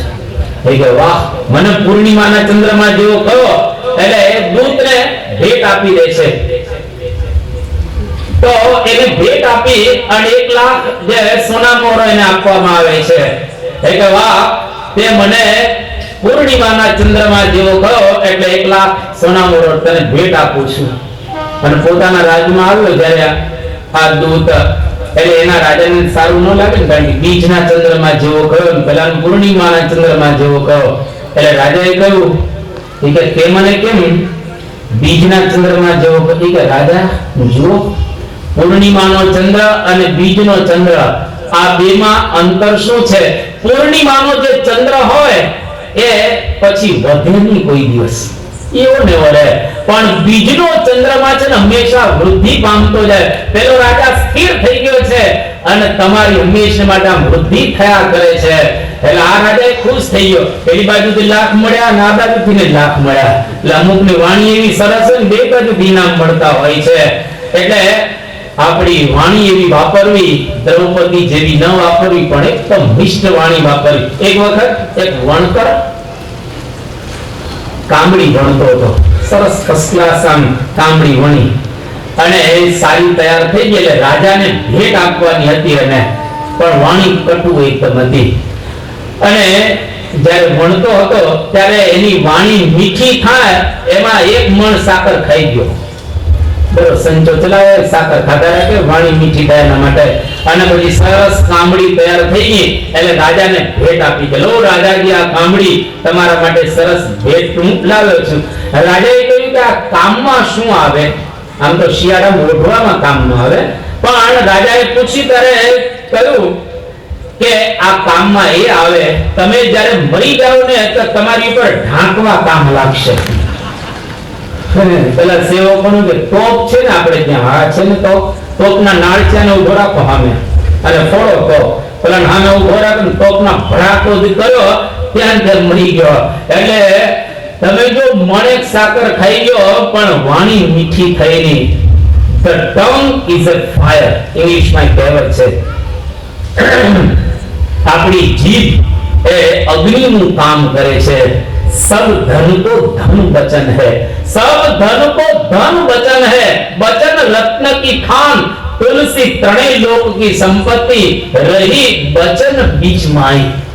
ત્રણલોકની સંપત્તિ વચનમાં રહે એટલે કટુ વચન કોઈ દિવસ કરવાની કહેવાની. ઇંગ્લિશમાં એક સરસ કહેવત છે કે think twice before you speak. 2 વખત વિચારી અને 1 વખત બોલવું. તો ભગવાન કેટલા હોશિયાર છે, કેટલું સરસ શરીર બનાવ્યું. પણ એમાં ભગવાન એક સરસ કરામત મૂકી. આમ ઉપરથી તમે નીચે જુઓ, શરીર એટલું સુંદર, આવું યંત્ર કોઈ બીજું બનેલું નથી. એટલું સરસ યંત્ર ભગવાન. જો વાળ છે ઉપર ભગવાને સરસ, એની બાજુમાં આ બે વાળ અહીંયા આગળ છે, નેણ ઉપર બે વાળ છે ને, પણ આ જેટલા વધે છે એટલા આ નથી વધતા. જો બાકી અહીંયા આગળ ખાતર મળે છે ને અહીંયા આગળ શું ખૂટી ગયું, અહીંયા આગળ શું ખૂટી શું ગયું, અહીંયા ન વધે, અહીંયા વધે ને અહીં ન વધે. એટલે આ આગળ ત્રણ આગળનું જ અંતર છે ને, ત્રણ આગળનું જ અંતર છે, પણ નેણના વાળ જો ઉપર જેટલા વધતા હોત તો કેટલું મુશ્કેલી થઈ જાય આ રીતે. અને એની તરત જ બાજુમાં પાછા આ વધે, દાઢીના પાછા વધે, આ મૂછના વાળ એ વધતા હોય છે. હવે વિચાર કરો, અને ઓળખ માટે તમે જો પુરુષોને પાછા આ દાઢી મૂછ થાય, બહેનો ન થાય. એ શું નક્કી થયું? માણસ તો એ કહેવાય ને, પણ ત્યાં દાઢી મૂછું કરી, નાઈ દાઢી મૂછું બોવા મળે. એટલે ભગવાને તો કેવી મનુષ્ય શરીરમાં કરામત મૂકેલી છે. એક એક વસ્તુ આપણી આંખ જે ફોકસ કરે છે, સામે કેમેરો છે, અને એને આમ જરા ફોકસ વ્યવસ્થિત ગોઠવવું પડે એમ ટાઈમે. આપણી આંખ ભગવાને એવી બનાવી છે, દૂરનું જો તરત નજીકનું જુઓ, એની મેળ ઓટો ફોકસ, તરત નજીકનું તમને દેખાઈ જાય. આવો અત્યાર સુધીમાં એક પણ લેટેસ્ટ કેમેરો શોધાયેલો નથી દુનિયામાં અત્યારે પણ, જે આપણી આંખમાં ભગવાને એમને મૂકેલા છે કેમેરા. આપણી જીભ તમે જુઓ, આ જીભના આગળના ભાગમાં, સાઈડના બે ભાગમાં, પાછળના ભાગમાં એ બધી જગ્યાએ જુદા જુદા સ્વાદ આવે છે. તમે અમુક જગ્યાએ ખાંડ મૂકો ને તો જ ગળી લાગે, બાકી અમુક જગ્યાએ ખાંડ મૂકો ને જીભમાં તમને ગળી ન લાગે. યાર, જીભની અંદર ભગવાને એવા સેન્સર મૂક્યા છે કે અમુક જગ્યાએ ગળપણ, અમુક જગ્યાએ ખારું, અમુક જગ્યાએ ખાટું, અમુક જગ્યાએ તીખું તમને લાગે, એવું અંદર મૂકેલું છે ભગવાને. આ જુદું જુદું મૂક્યું છે. આપણું હૃદય આ સુધીમાં આવું કોઈ મશીન દુનિયામાં બન્યું નથી. અને હૃદયના જે આ પમ્પિંગ થાય છે ને, વિચાર કરો, માણસ જન્મે ત્યારથી આપણું હૃદય શરૂ થઈ જાય, તો માતાના ગર્ભમાંથી શરૂ થઈ જાય છે. પણ હૃદય શરૂ થઈ જાય અને કોઈ 100 વર્ષ જીવે, એક સેકન્ડ બંધ નથી રહેતો. એક સેકન્ડ હૃદય બંધ ન રહે, અને થોડી વાર બંધ રહે તો શું થાય? રામ બોલો ભાઈ, રામ. તરત ઉપાડવો પડે. 100 વર્ષ સુધી કોઈ અટક્યા વિના મશીન ચાલે એવું ભગવાને સરસ હૃદય બનાવેલું છે આપણો. કેટલું સુંદર. આ સુધીમાં વિજ્ઞાને કેટલી શોધો કરી છે, હજારો ને લાખો શોધ વિજ્ઞાને કરેલી છે. એક લોહીનું ટીપું બનાવી શક્યું વિજ્ઞાન, એક વાળ પણ વિજ્ઞાન બનાવી શક્યું નથી. અરે આના જેવું એક પાગલું બનાવી શક્યું નથી. આ ભગવાનની કરામત તો જુઓ, કેટલું સરસ ભગવાને આ શરીરની અંદર બનાવ્યું છે. ઈ ભગવાન આપણને શું કહે છે? 2 કાન આપ્યા. એક કાનથી ન ચાલે, એક કાનથી ચાલે. ઘણા એક કાન બંધ થઈ ગયું, એક કાનથી સંભળાય. એક કાનમાં ડબલ શક્તિ મૂકી દીધી હોત તો ચાલે. પણ ભગવાન આના દ્વારા સંદેશ આપે છે કે 2 વાર સાંભળો, કોઈ પણ વાતને 2 વાર સાંભળો, 2 વાર જુઓ બરાબર રીતે, 2 વાર સૂંઘો અને પછી વિચારી 1 વાર બોલો. જીભ એક જ આપી, 2 નો આપી. એ ભગવાન કહે છે બરાબર જુઓ 2 વાર સાંભળો બરાબર, અને 1 વાર વિચારીને બોલો. કાતરથી કાપે ને પેલો દરજી, 2 વાર માપે ને 1 વાર કાપે. સમજો, દરજી 2 વાર માપશે, ઊંધું કપાય મુશ્કેલી થઈ જાય. એટલે 2 વાર માપી અને 1 જ વાર કાપવાનું હોય છે. એટલા માટે ભગવાને આ શરીરની અંદર જીભ એક આપી છે, પણ કામ 2 કરે. જો કાન 2 છે, કામ 1 કરે છે. હાથ 2 છે, કામ 1 કરે છે આ લેવાનું. પગ 2 છે, કામ 1 કરે છે ચાલવાનું. અને જીભ 1 છે, કામ 2 કરે છે. કયા 2 કામ કરે? એક તો જીભ કામ કરે વાદનું, અને બીજું કામ કરે સ્વાદનું. વાદ એટલે બોલવું, સ્વાદ એટલે ચાખવું. જો વાદમાં ધ્યાન ન રાખે તો ઝઘડો થાય, અને સ્વાદમાં ધ્યાન ન રાખે પેટ બગડે. આ જીભનું આ કામ 2 છે. વાદમાં ધ્યાન ન રાખીએ તો ઝઘડા થાય, અને સ્વાદમાં ધ્યાન ન રાખીએ તો પેટ બગડે. ઘણા ખાધા પછી બોલે વધારે ખવાઈ ગયું લે, ખાધા પછી બોલતા હોય છે કે વધારે પીવાઈ ગયું, વધારે ખવાઈ ગયું. ખાતી વખતે ધ્યાન રાખતા હોતા નથી. એટલા માટે પરદેશની અંદર એ લોકો બહુ શિષ્ટાચારમાં માને. ઇંગ્લેન્ડના એક ગૃહ પ્રધાન ડેવિડ વોડિંગ્ટન, આપણા અમદાવાદ મંદિરે આવેલા, અને એટલા મીઠા માણસ, અને અંગ્રેજો આમ મીઠા, એ લોકો બહુ મિષ્ટ ભાષાની અંદર બોલે. એ આપણા મંદિરમાંથી વિદાય લઈને જતા હતા અને આપણને કહે છે કે મે આઈ થેન્ક યુ, હું તમારો આભાર માની શકું એની મને પરવાનગી તમે આપશો. હવે આભાર માનવા પરવાનગી લેવી પડે કોઈ? કેટલું મિષ્ટ લોકો બોલે. એટલા માટે આપણે ત્યાં બે કહેવત છે કે ન બોલવામાં 9 ગુણ અને બોલે એના બોર વેચાય. આ બે કહેવત ઘણી વખત લોકોને લાગે કે આ વિરોધી કહેવત છે, પણ વિરોધી નથી, પૂરક છે. ન બોલવામાં 9 ગુણ અર્થાત વાણીનો સંયમ રાખો. જેમ ડેમ છે ને એ પાણી એની અંદર રોકાય, નદીઓનું પાણી ડેમમાં રોકાય, એમ વાણી પર સંયમ. એટલે આ કહેવત ન બોલવામાં 9 ગુણ અને બોલે તેના બોર વેચાય. એટલે જે ડેમ બાંધેલો હોય એમાંથી જેમ જેમ જરૂર પડે એમ પાણી લેવું, જેમ જેમ આપણને જરૂર પડે એવી વાણી વાપરવી, મિષ્ટ વાણી. એક વખત એક ભિખારી એક બેનના ઘરે ગયો. ભાઈ તો બહાર ગયો તો ભિખારી આવ્યો અને બેનને કહે કે બેનબા ભૂખ લાગી છે, માટે થોડી છાશ આપો. એટલે આ છાશ માંગી ત્યારે પેલી બેનબા કહે છે પટલાણી કે છાશ તું લઈશ શેમાં? તારી પાસે કોઈ પાત્ર તો છે નહીં, અને જે પાત્ર છે તો નળિયું છે, નળિયામાં થોડી છાશ લેવાય? નળિયું બે બાજુ છાશ તો રડી જાય, આમ નીકળી જાય. એટલે કે તારી પાસે પાત્ર નથી તો તું છાશ લઈશ કઈ રીતે? ત્યારે પેલો ભિખારી કહે છે કે તો બેનબા એવું કરો ને કે મારી પાસે તો નળિયું જ છે, એની બે બાજુ થોડી થોડી ખીચડી મૂકી દો. થોડી થોડી ખીચડી મૂકી દો. ભિખારી હતો એટલે છાશ વચ્ચે ને બે બાજુ થોડી થોડી ખીચડી, એટલે છાશ બહાર જાય નહીં. એ કે પણ તું આ લઈને જઈશ તો રસ્તાની અંદર તો ધૂળ પડશે ને બધું આ રજ પડશે અને કેટલું બધું પડશે. તો કે એવું કરો ને, ઉપર એક રોટલો ઢાંકી દો, એક રોટલો ઉપર ઢાંકી દો. અને ખરેખર પેલી પટલાણી રોટલો ઢાંકી દીધો. જો લેવા આવ્યો તો છાશ, પણ એને ખીચડી મળી અને રોટલો મીઠી ભાષા. એટલા માટે મીઠી ભાષા જો આપણે બોલીએ તો ખરેખર દરેકને ગમતું હોય છે. કૌવા કિસકા ધન હરા અને કોયલ કિસકો દેખ, મીઠા શબ્દ સુનાય કે જગત અપના કર લે. કાગડો કોઈની પાસેથી લઈ લેતો નથી અને કોયલ કોઈને આપી દેતી નથી, પણ મીઠું બોલે ને એટલે કોયલને કોઈ ઉડાડતા નથી. અને કાગડો બોલતો હોય આપણે બધા શું કરીએ? જલ્દી ઉડાડો. આ જ્યાં બેઠો હોય ત્યાંથી બધા પથ્થર લેવાનું કામ કરે. એટલે કાગડા જેવી વાણી ન રાખવી, કોયલ જેવી વાણી રાખવી. ચિંતકે બહુ સરસ વાત કરી કે ગમે ત્યારે ભરતી આવે એને સાગર ન કહેવાય, અને ગમે ત્યારે ખીલે એને કમળ ન કહેવાય, ગમે ત્યારે ગહેકે એને મોર ન કહેવાય, ગમે ત્યારે ટહુકે એને કોયલ ન કહેવાય, અને ગમે ત્યારે બોલ બોલ કરે માણસ ન કહેવાય. આ માણસ અમુક તો બોલ બોલ જ કરતા હોય, આપણે એને કેવું પડેલા મૂંગો મર. સાદી ભાષા કે મૂંગો મર. ઘણા બોલતા હોય છે એ કે મૂંગો મૂંગો તું મરી જા. પણ બહુ બોલમાં આપણે ઘણી વખત એવું બોલતા હોઈએ છીએ. એટલા માટે વાણી બોલવી તો મિષ્ટ ભાષા બોલવી. કોના જેવી? યોગીજી મહારાજ જેવી. પ્રમુખ સ્વામી મહારાજના ગુરુ યોગીજી મહારાજ હતા. આ બાજુ શાસ્ત્રીજી મહારાજ છે. શાસ્ત્રીજી મહારાજ પછી યોગીજી મહારાજ ગાદી પર આવ્યા.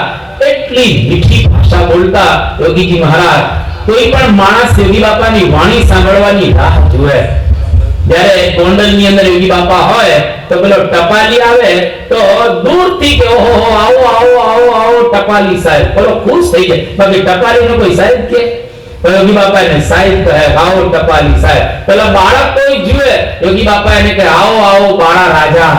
બાળકને રાજા યોગીજી મહારાજ બોલે. એક વખત બન્યું કે દાદર મંદિર આપણું ત્યાં આગળ મુંબઈમાં, એ દાદર મંદિરની અંદર યોગી બાપા આમ પૂજા કરતા. એક બાળક આવ્યો આમ સ્ટેજ ઉપર અને આમ કેળા સફરજન ને આમ બધું પડેલું હતું. નાના છોકરાને શું ખબર પડે?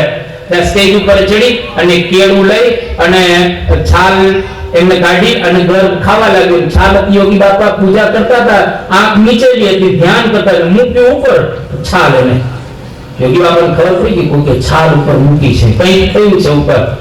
અને યોગી બાપા ધ્યાન પૂરું કર્યું, આમ કર્યું તો પછી છાલ નીચે પડી. બાળક તો હશે, નાના છોકરાને ખબર પડે કે યોગી બાપા છે. એકદમ ખડખડાટ બાળક હસતો હતો.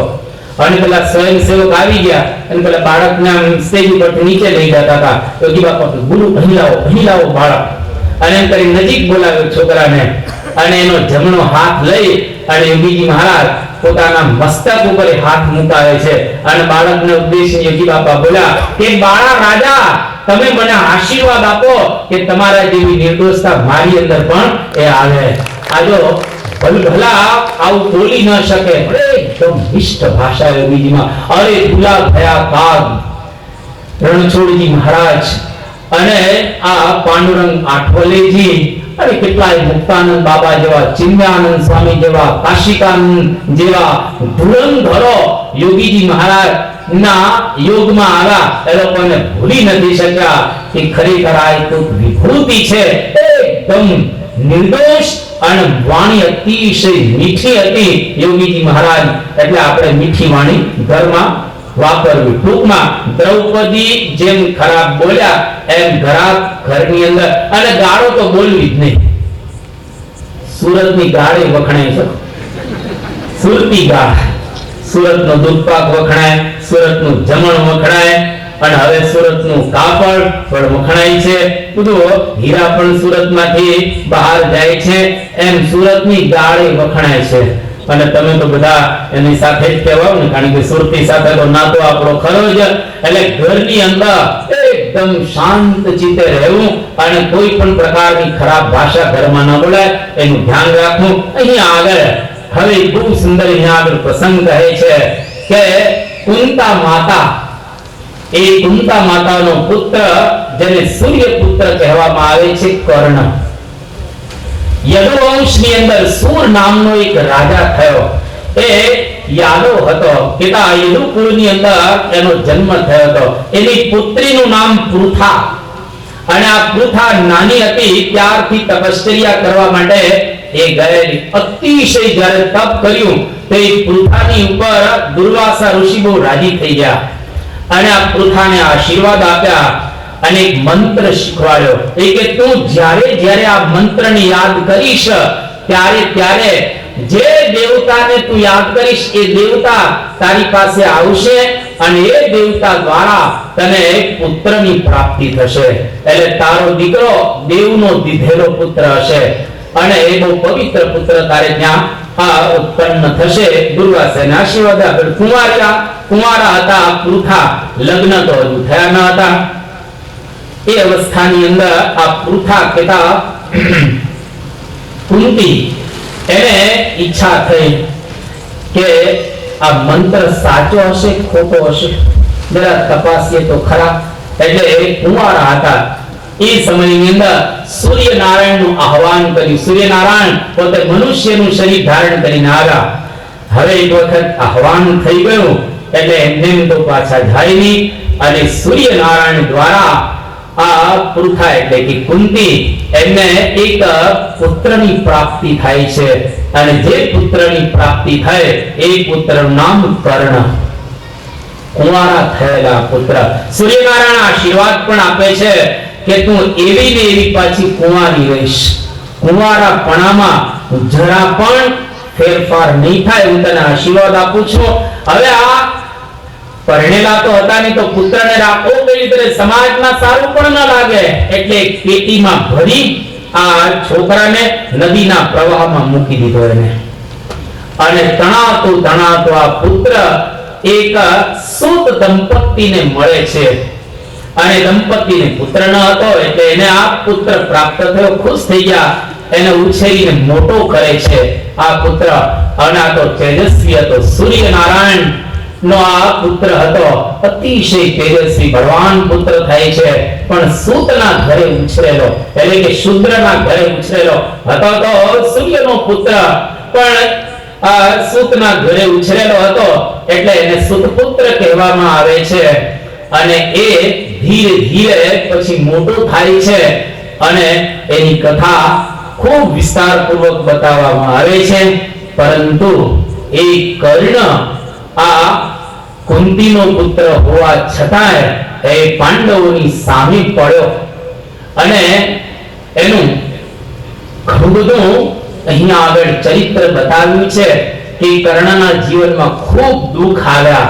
એનું કારણ એટલું જ કે કર્ણે જેનો સંગ કરવો જોઈએ એનો સંગ ન કર્યો અને જેનો સંગ ન કરવો જોઈએ એવા દુર્યોધન અને દુશાસનનો સંગ કર્યો. એટલે સંતો બહુ સુંદર એના કાવ્યની અંદર ગાય છે. બિહારીલાલજી મહારાજ કહો કે સંગ કરવામાં ધ્યાન રાખવું. સૂર્યનો પુત્ર તેજસ્વી બાણાવાળી હતો, સારો અને ખૂબ સશક્ત અતિરથી હતો. 10,000 હાથીનો એ પોતે બળ ધરાવતો હતો અને 10,000 યોદ્ધાઓની સાથે લડી શકે એવો કર્ણ હતો. છતાં પણ કર્ણને દુઃખ આવે છે એનું કારણ કુસંગ. એટલા માટે સંતો ગાય છે કે કુસંગીનો સજ્જન કોઈ સંગ કરે ચડે અંગ કુસંગ રંગ. કુસંગીનો સજ્જન કોઈ સંગ કરે ચડે અંગ કુસંગ રંગ. વિશેષ હોય થશે કાજળ સંગ તોય. વિશેષ હોય કાળું થશે કાજળ સંગ તોય. કુસંગ સંગે સુજનો પીડાય તે સંગનો દોષ સદા ગણાય.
કુસંગી સંગે સુજનો પીડાયા.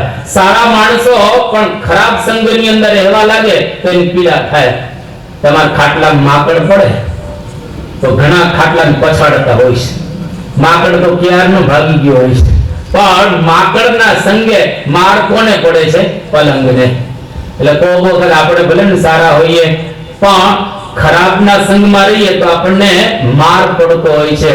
તમે જુઓ દૂધ કેટલું વ્યવસ્થિત, એક જ ખાલી છાસનું ટીપું પડે તો અહીંયા આગળ કહે છે સારો છટા સ્વલ્પ કુસંગ થાય રૂપતિ બદલાય જાય. સારો છટા સ્વલ્પ કુસંગ થાય રૂપતિ બદલાય જાય.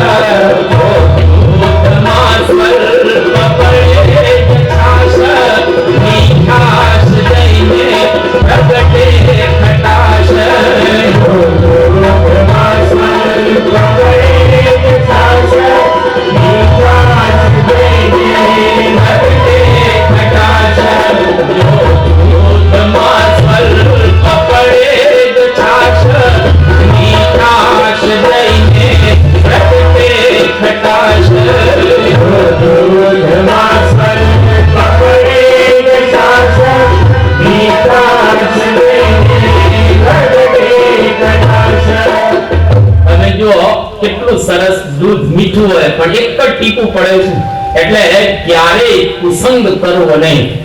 રામાયણનો પ્રસિદ્ધ પ્રસંગ તમે બધા જ રામાયણની સિરિયલ જોઈને બેઠા છો, પણ કોઈ વખત તમારા દાદા દાદી થકી ટીવી નહોતા આવ્યા ત્યારે રામાયણના પ્રસંગો પણ તમે સાંભળ્યા હશે. એની અંદર એક જ વાત બતાવવામાં આવી છે, કઈ કેટલા સારા હતા, પરંતુ મંથરાનો જો કુસંગ થયો તો કઈ આખા બદલાઈ ગયા. અને જ્યારે કઈ પહેલી વખત સમાચાર સાંભળ્યા ને કે રામને રાજ સિંહાસન પ્રાપ્ત થવાનું છે, કઈ ખુશ થઈ ગયા. એને ભરત કરતા રામ વધારવાલા હતા કઈને. અને તુલસીદાસજીની સાખ પણ રામાયણમાં પૂરેલી છે. રામ તિલક જો સાચે હું કાલી દેવું મારું મન ભાવન ભાલી.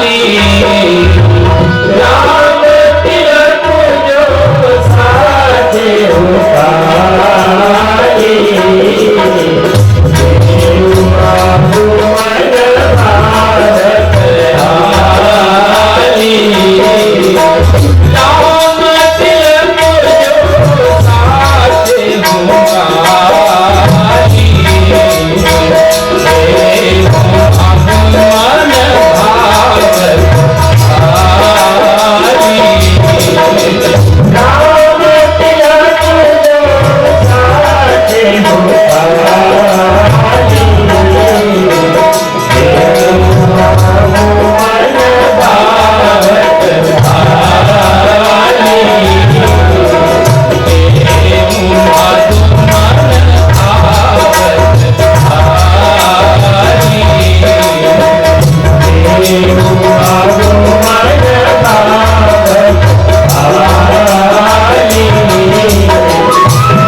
મંથરાએ કઈ પહેલા સમાચાર આપ્યા કે આવતીકાલે રામ રાજા થવાના છે.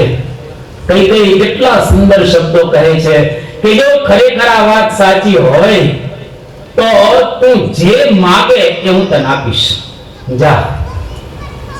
આટલા કઈ પ્રસન્ન થઈ ગયા હતા, પરંતુ ધીરે ધીરે કઈ બદલાઈ ગયા. અને કઈ રામાયણની અંદર એવું બોલે છે કે વિધાતા જો મને બીજો જન્મ આપે તો બીજા જન્મની અંદર એવું માંગો કે રામ અને સીતા એ મારા પુત્ર અને પુત્ર વધુ થાય. રામ જેવો દીકરો મને મળે અને સીતા જેવા પુત્ર વધુ મને પ્રાપ્ત થાય, જો બીજો જન્મ વિધાતા મને આપે તો. કેટલો રામ પ્રત્યે કઈને ભાવ હશે. અને ખરેખર તુલસી આ શબ્દ લખે છે, જો વિધિ જન્મ દેહી કરી છો હો રામ સિંહ જો વિધિ જન્મ દેહી કરી છો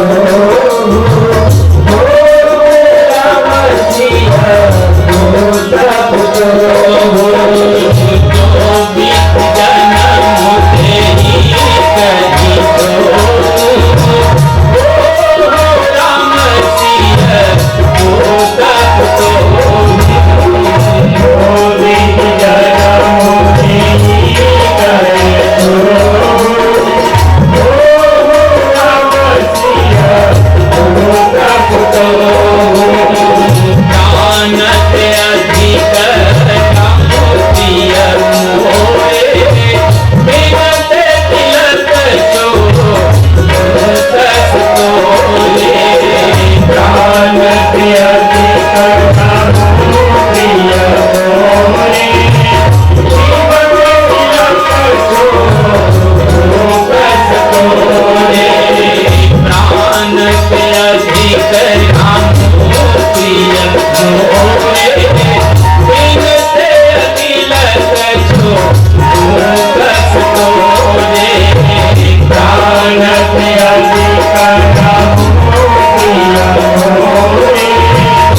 રે વિના તે તિલક જો કસતો રે વિના તે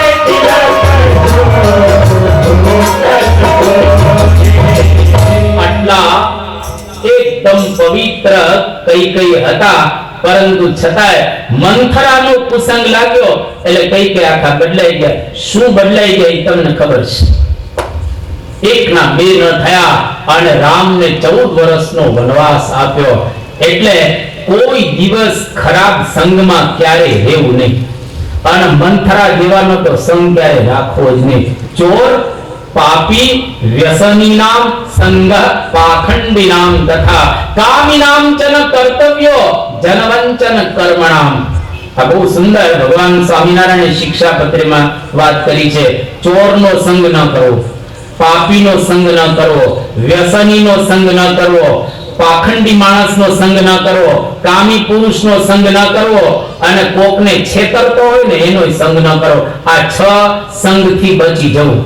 જો 6 થી તમે બચો તો ખરેખર જિંદગીની અંદર ઘણું આપણે પ્રાપ્ત કરી શકીએ છીએ. અહીંયા આગળ આ પ્રકારનો કુસંગ લાગી ગયો એક કર્ણને, જેના દ્વારા કર્ણ દુર્યોધનના પક્ષની અંદર જાય છે. હજારો પ્રકારનો આ જે કુસંગ છે, ઈ મીડિયાનો જમાનો આવી ગયો. ઈ મીડિયા, ઈ બુક્સ, અત્યારે તો તમે જો ઇન્ટરનેટ, એવા મેગેઝિન્સ, બધા ટીવી, આ બધું આવી ગયું છે, જેના દ્વારા હજારો પ્રકારનો કુસંગ આપણને પ્રાપ્ત થાય છે. એટલે સારા શાસ્ત્રો વાંચવા અને સારાનો સંગ કરવો. લક્ષ્મણ જેવો લક્ષ્મણ એ પણ બદલાઈ ગયો, રામાયણની સાક્ષી પૂરે છે. એટલા માટે બહુ મહાપુરુષોએ સુંદર કહેલું છે. ટાઈમ પૂર્ણ થઈ રહેલો છે, એક વાત કરીને પૂર્ણ કરી આજની કથાને. તો એક તો એવું કે જ્યાં તમે બેઠા હો ને ત્યાં વાતાવરણ જોઈને બેસવું.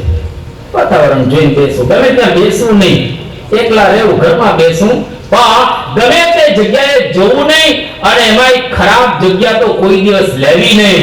એટલા માટે બહુ સુંદર બિહારીલાલજી મહારાજના કાવ્યની અંદર કહે છે કે બેઠીએ ન જહાં તહાં, બિહારીલાલજી મહારાજ કે બેઠીએ ન જહાં તહાં કીજીએ ન કોઈ સંગ સંગ, બેઠીએ ન જહાં તહાં કીજીએ ન કોઈ સંગ સંગ, પાય ન કોઈ સંગ શુભ ભાગ્ય વિભાગે, બેઠીએ ન જહાં તહાં કીજીએ ન કોઈ સંગ સંગ, પાય ન કોઈ સંग શુભ ભાગ્ય વિભાગે, બાદલા की कोठड़ी में देखो इधर संग करो, बादला की कोठड़ी में देखो इधर संग करो, बादला को दाग कहाँ लागे ही ना कोई, बाहर जब बिहारी लाल है हमारो साथ, इतने में एक बादला भी जागे, इतने में एक बादला भी जागे, इतने में एक बादला भी जागे. बैठिए न जहाँ तहाँ कीजिए ना तो संग संग, કાયર કે સંગ શુર ભાગે ही ભાગે. એટલે જ્યાં ત્યાં બેસવું નહીં. તમે ગમે તેટલા શૂર હો પણ કાયરનો સંગ થાય એટલે તમે ભાગો જ. એટલા માટે સારી જગ્યાએ, શુદ્ધ જગ્યાએ, પવિત્ર જગ્યાએ આપણે બેસવું. તમને ધન્યવાદ આપવા ઘટે કે એકાદશી અહીં બેઠા છું, બાકી અહીં નો બેસો, ખૂણામાં બેસો. આજે તો બધા ખૂણામાં બેસે, 3 પત્તા લઈ લઈ. એટલે તમે આજે આ ભીમ એકાદશી, ભીમે ખુશ થતો હશે કે મારી એકાદશી દિવસે સચિનના લોકો મંદિરના પરિસરમાં બેઠા છે. એ મોટી સંખ્યામાં આજે તમે બેઠા છો. આવતીકાલે પરમ દિવસે ને પછી 3 દિવસ હવે આપણે આ મહાભારત સાંભળવાનું છે. હવે આપણે સ્વદ્રષ્ટિ સાંભળી રહેલા છીએ અને ખાસ તો અપીલ કરવાની છે. આવતીકાલે હું કળિયુગની વાત કરવાનો છું તમને, અને કળિયુગ અત્યારે આવવાનું છે, મહાભારત બતાવશે. આવતીકાલે કળિયુગ ની વાતો કરશે મહાભારત. અને કળિયુગ થી બચવું હોય તો તમારા દીકરા જો જુવાન હોય અને દીકરીઓ જુવાન, ખાસ લાવજો આવતીકાલે. અને પાડોશમાં જગાડતા આવજો બધાને, હાલો પ્રસાદ તો હારો મળવાનો છે. આજ તો એકાદશી છે એટલે ફરાળી તમને સરસ મળશે. એટલે આ પ્રમાણે પણ સારો પ્રસાદ પ્રાપ્ત થશે, પણ એના કરતા આ ભગવત પ્રસાદ જોરદાર પ્રાપ્ત થવાનો છે.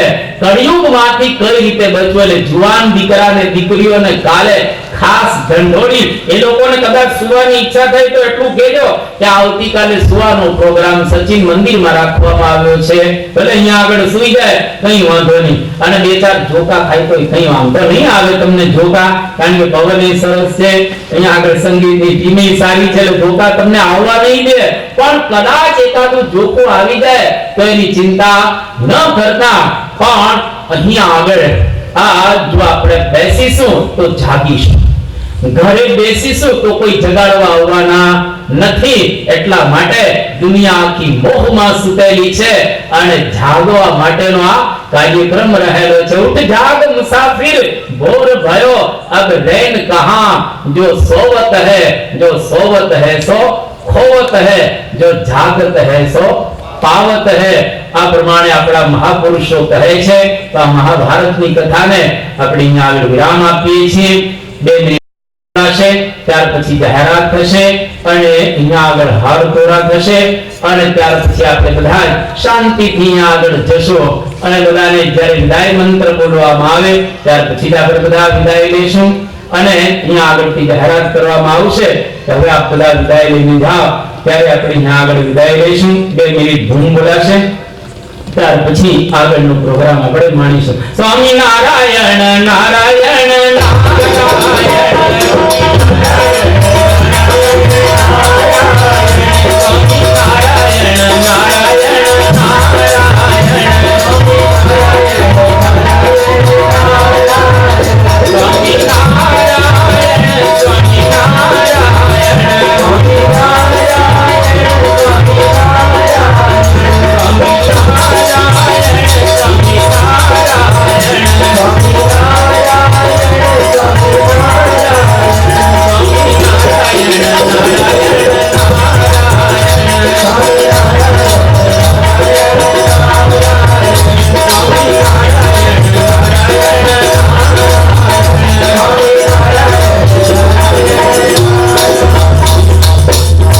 સ્વામિનારાયણ ભગવાનની જય, અક્ષર પુરુષોત્તમ મહારાજની જય, પ્રમુખ સ્વામી મહારાજની જય.